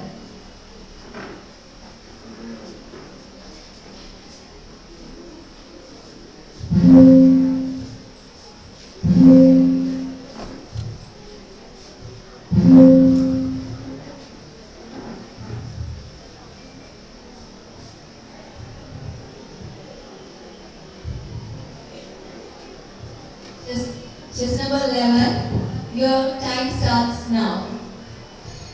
Good evening all, respected teachers and my dear friends. Today I am here to present about the topic Complaints to Standard Prescription Practice, a Descriptive Study. You are all aware about the term prescription, isn't it? We are all writing prescriptions daily in our clinics too. But how many of us are aware about the basic rules and regulations of writing a prescription? Even if we are aware, how many of us are following the proper rules and regulations? This is a small attempt to have an idea regarding the writing of a prescription. Moving on to the introduction. Word prescription was derived from the Latin word prescriptus, consists of two words, pre, the prefix means before, and scribere means to write. A medical prescription can be defined as proposed intervention plan drafted by the concerned physician aiming to deal with the illness of a patient. It forms the prime document for medical procedure or intervention to execute. Quality of a prescription always indicate the net outcome of healthcare delivery effort. No global standard exists for prescription. Every country has its own rules and regulations. This is a basic structure of a prescription which consists of three parts. First part is the heading, which includes data and demographic data, and the body includes superscription, inscription and subscription data. Superscription is indicated by the symbol RX, which is written before writing a prescription. And inscription is the core area of a prescription, which includes the details of the drug, its name, dose, duration, mode of administration, and other things. Subscription is the instruction given by the physician to a pharmacist for how much to be dispensed, how much dosage to be given, like that. And finally, in the third part, signature or transcriptions are the instruction given to a patient regarding the guidelines to use medication and how to use it. It should be followed by a renewal instruction or refill instruction. And finally, a medical prescription should be duly signed by the medical prescriber along with his seal. This is what the theory says. Why this prescription become so much important? Let's have a look about that. It is a basic and primary skill to be achieved by a medical student. And medical prescription becomes a spine of evidence-based medical practice as it may lead to good case record. Moreover, a doctor can use this prescription paper, if rational prescription is not, can be used as a mini case sheet because the preliminary data of a patient can be non-vital. It becomes a medical legal document when illness or treatment related with the legal issues. And next comes the irrational prescription. Irrational prescriptions always leads to ill effects on health. Moreover, many ADR events are reported even in our science too. Then, what is a rational prescription? It's not merely selecting a right drug for a patient. It is selecting an appropriate drug for patient with the proper dose, duration, and mode of administration. Next comes the medication error, which is one of the most common errors causing mortality and morbidity, and which the main cause for medication errors are due to the errors in prescription. At last, quality of healthcare service for an institution or for a hospital reflected from the prescription papers going out from. These are the materials and methods. A thorough literature review was done by collecting about 15 articles using keywords, prescription, prescription guidelines, Ayurvedic prescription, etc. Data were collected from the databases PubMed Center, Google Scholar, and from journals like JAM, IU, IMJRP. And a practical manual provided by WHO, Guide to Good Prescription, Good Prescribing, gives the necessary details for the prescription writing. While thinking about the Ayurvedic system of medicine, whether we need a prescription format of our own system, so while searching about that, an attempt to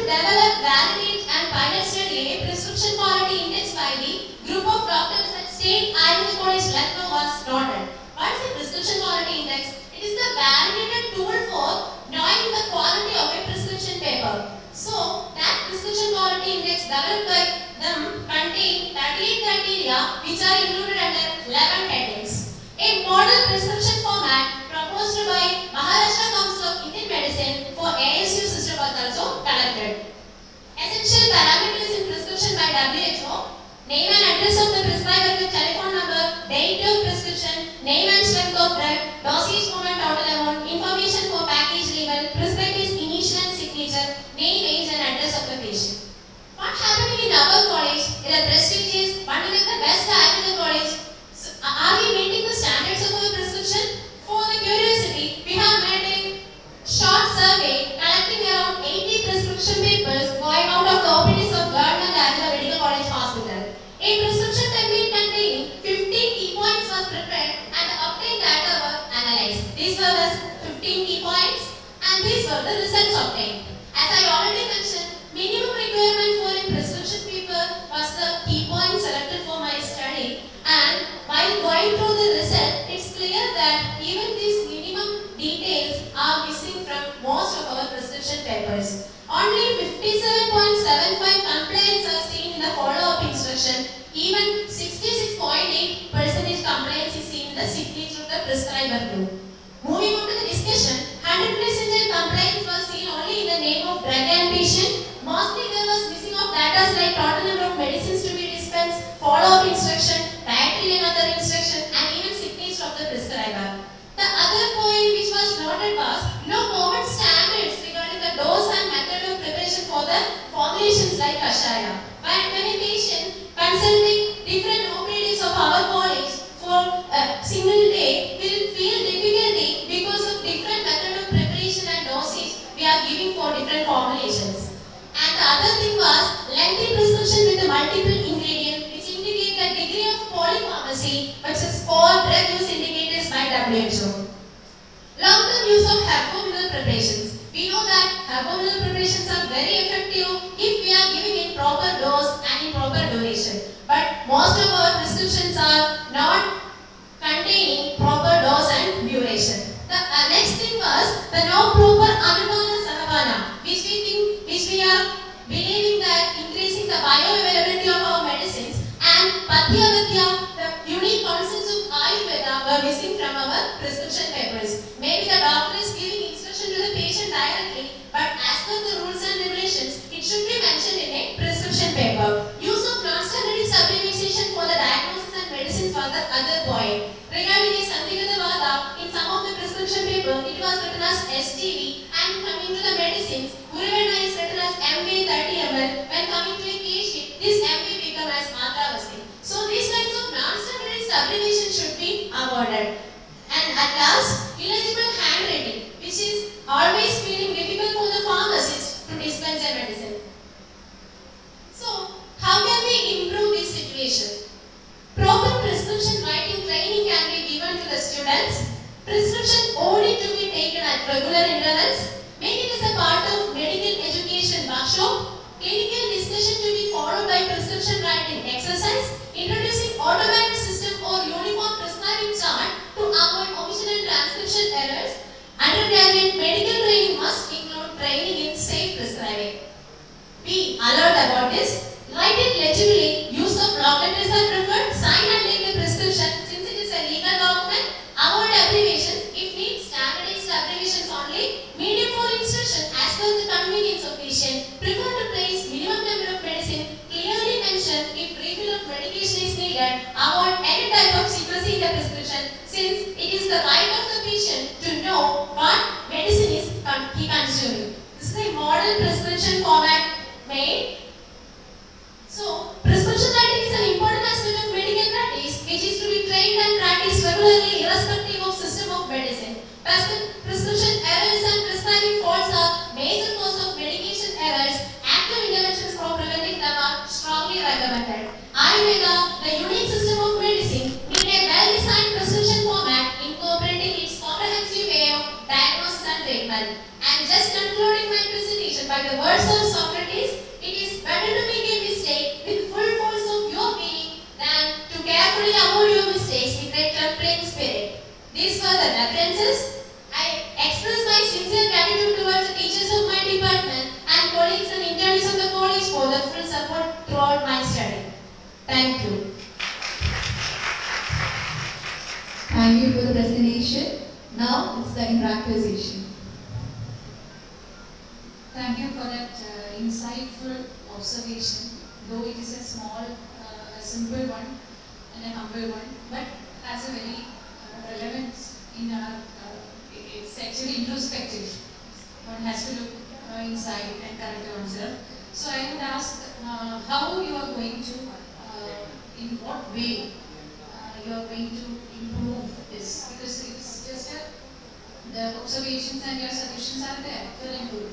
But how are you going to make it effective, and what all levels you want the corrections to be done, or prospectively how it can be ensured or in what do you call done in practice, your suggestions. Ma'am, first of all, I think for a proper prescription training should be obtained by each and every student who is completing the UG from there. I was the student of this college, but even I have got a single class for that. I think more training classes should be there for avoiding mistakes. And even when becoming an intern, the first thing we want to study is the prescription standards and how to write a prescription.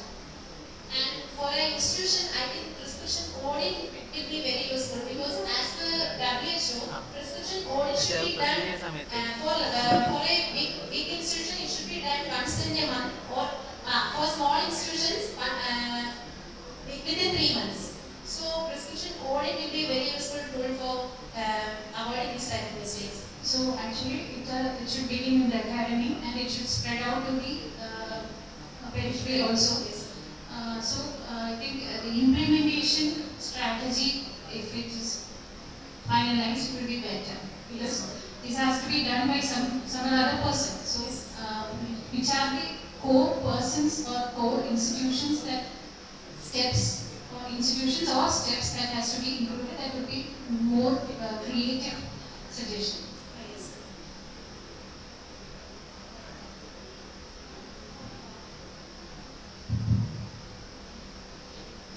Very good presentation.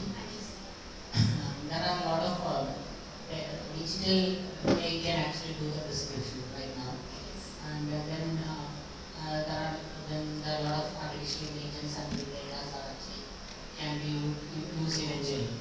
And then what is how much level in future there? Sir, already in our college we have computerized system that is printed prescription papers, but even in that also lot of mistakes were, because even while giving adding the information into it, there are errors can be very much less in the digital system. Yes, sir. We can rectify it effectively, but you have to do the conventional way of writing, and it is very much difficult. And would you think we can go for this type of modern tools like artificial intelligence, big data, or those aspects can be more accurate compared to the conventional way? Yes, sir, that will be accurate, but I don't have to let you into district of Andhra Pradesh. What's with one measure undertaken by election and Department of Health of Kerala, and it is the state's first health helpline operating 24/7 with free telecall services. Now, the first picture that you see here is our Honorable ex-Health Minister, English Biology teacher, I think, call as Disha receives its 1 lakh phone calls. And the second picture that you see here is an e-poster where technology enables us, and we all know about it. Lockdown, with the effective closure of all the healthcare services, has put the healthcare providers to find novel ways to provide services without getting exposed to this, without getting the risk of exposure. Now, integrating and incorporating all these under a single umbrella of Ayurveda brings out connected health, which has 3 core points: that which is personalized, that which is affordable, and that which is accessible. Now, what does digitalizing Ayurveda entail? What are the situations that play out?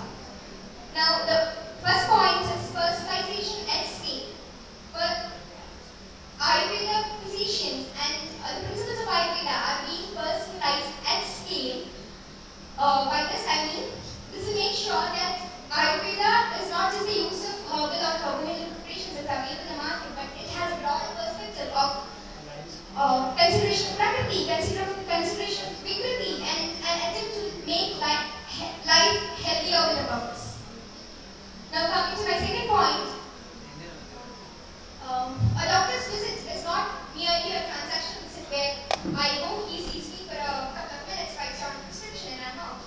No, cannot everybody have their Ayurvedic health identity? Can everyone have a preferred tag as just how they carry an Aadhaar card? Because that becomes the foundation law provided data. Coming to the second point, IoT technicals, we all know we live in the world of smartphones and smartwatches. Which measure our blood pressure, pulse rate, saturation rate, and many more. So, now Ayurveda is definitely moving towards that direction, but since we have applications that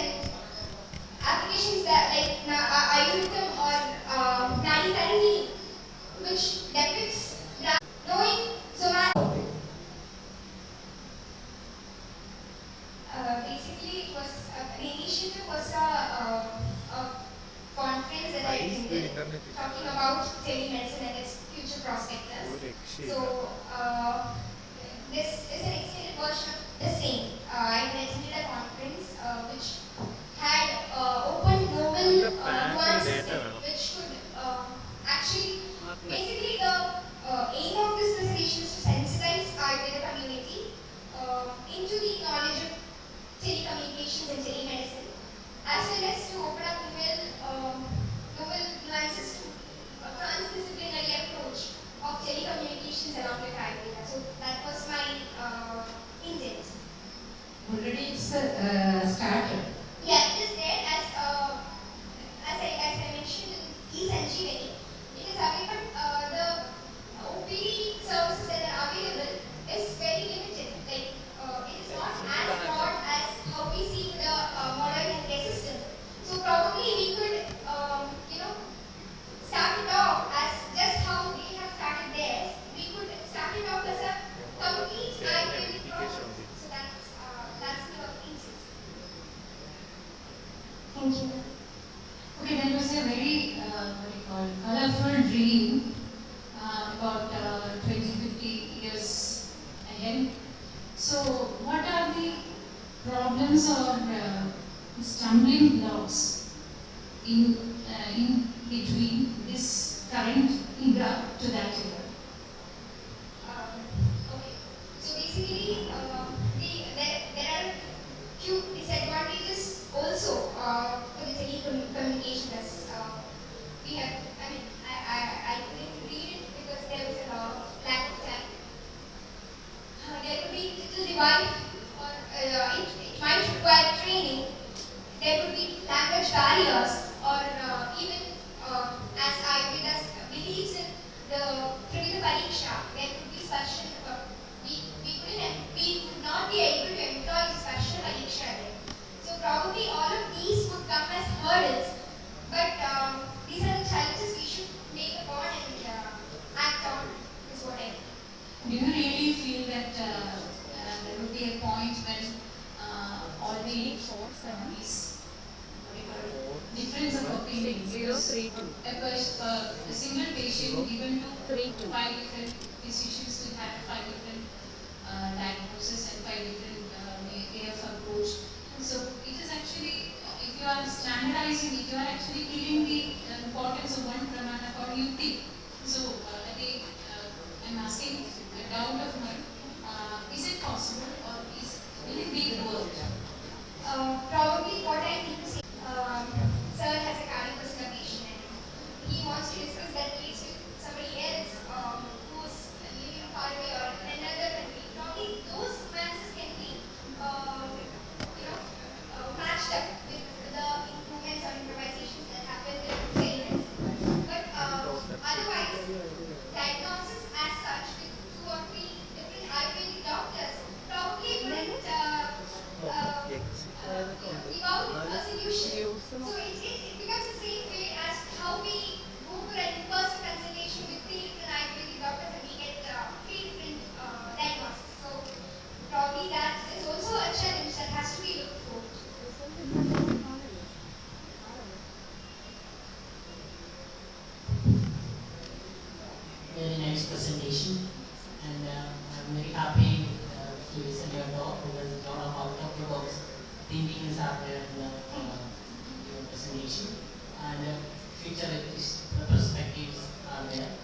and you can see that a lot of bio entrepreneurship activities also there. Ayurveda that can be seen in your presentation. And I just want to know that because the coming era is actually artificial intelligence, virtual reality, big data analysis, like quantum computing, quick chemistry, everything is coming. And what do you think about the future perspective of Ayurveda in this aspect? I feel that the survival of Ayurveda as such would be questioned if we do not flow in the flow of the era.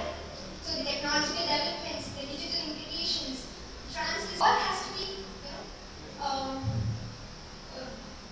combined together for the uplift of Ayurveda. So I just want to know that how much you equip to like cope up with these like advancements in communication aspect, digital technology, those aspects. probably I would wish to pursue a course on big data analytics or in any of the digital arena, and then later probably I'll be able to give you a more clear and precise answer. Okay. And then I'm very curious about your credit card. And because already there are people are actually doing personalized medicine even cheaper. Like in a pen drive, you can get it done. And it's very good, you can actually implement in Canada. First time in Ayurveda. And a credit card for what it is. Really and I can go there from anywhere and I can get the card. Probably it would be like an ATM machine where you. That is actually, and then again, but the big thing is that there will be a lot of factories will be there. My data will be hacked. And what will be the eventually what all these big insurance companies play there, and they will hack my digital data, and they can use it. And how can I actually use that? I think those kind of big data analysis should happen in Ayurveda because hacking is another point because that happens with each avenue right now. But when we get a lot of data regarding different individuals, like for example, somebody was mentioning about the human biome project.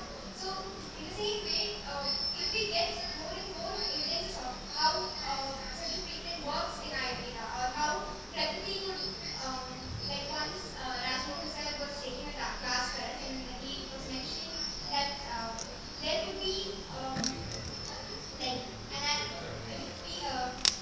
needs for which has a sensitivity towards aspirin could be more prominent in patients who have pitta-prakriti.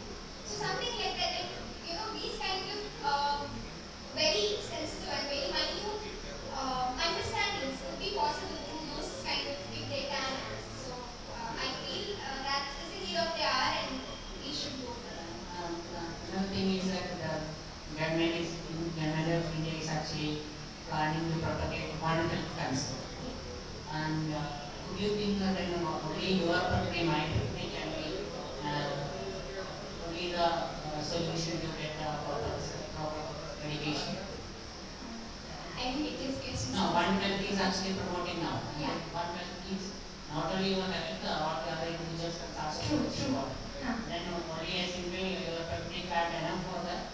No, but I could actually give another instance where this can be applied here.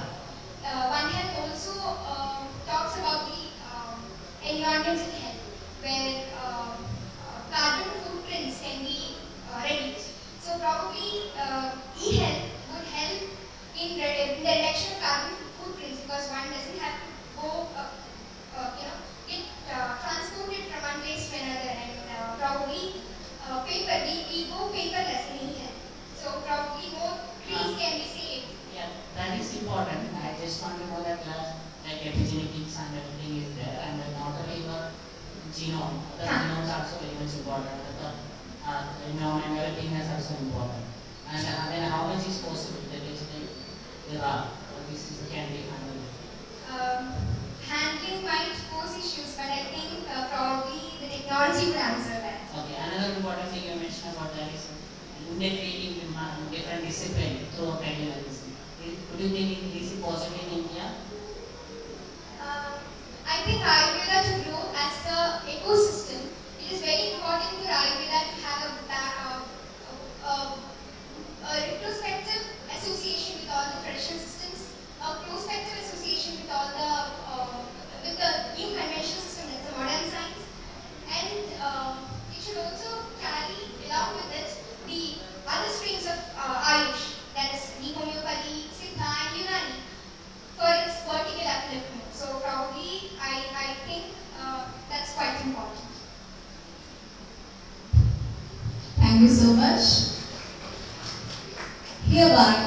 today's grand finale presentations. I request our judges to give a brief review on today's presentation.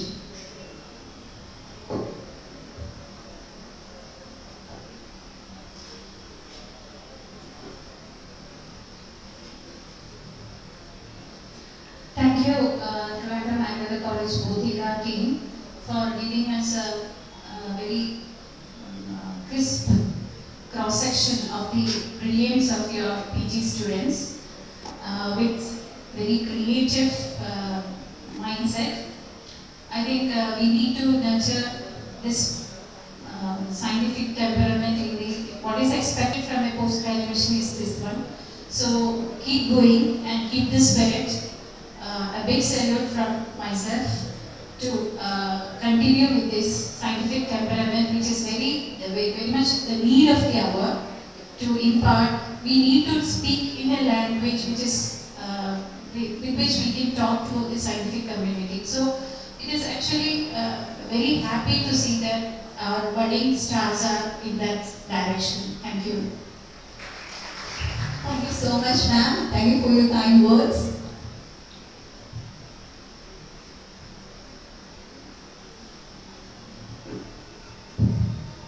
As a biology person perspective, I just want to humbly request that whatever you are doing, actually correlate with biology and what is the molecular mechanism behind that, and then it will be more acceptable to a lot of different people. And please think about just doing the treatment and how this is actually regulating our body system. Like a lot of avenues are there, genomics, proteomics, metabolomics, epigenetics, or you can think about how you can correlate with that. Thank you. All the presentations are very nice. We have all of them are presented well and they presented in on time and all the best for the presentation. Thank you. Thank you so much, sir, and thank you for the suggestion.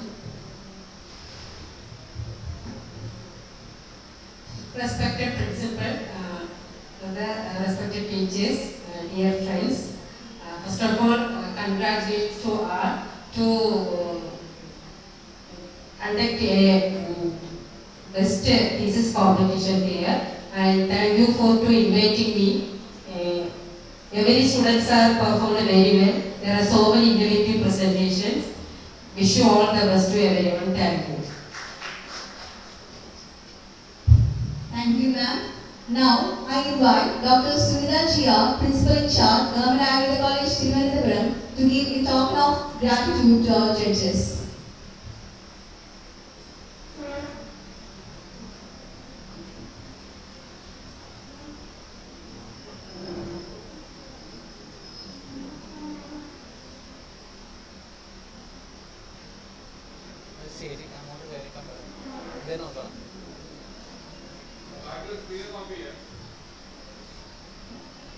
I invite Dr. Jyoti R, Professor and HOD, Department of Swasthya, to receive the token of gratitude.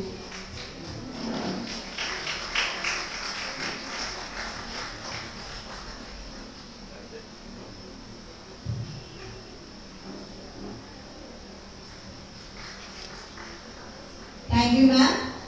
Now, I invite Dr. Srijit P, Assistant Professor, Department of Zoology and Honorary, to receive the token of gratitude.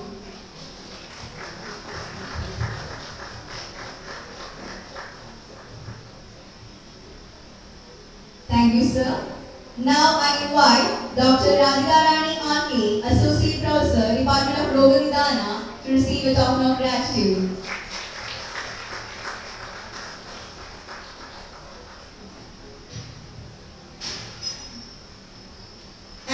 Here ends the beautiful evening of knowledge and talent. On behalf of BODHIKA Seminar Committee, I express my sincere gratitude to the respected judges, principal, teachers and all the PG scholars who made this event a grand success. Thank you one and all. Results of the presentations will be announced tomorrow in the BODHIKA valedictory function 2022.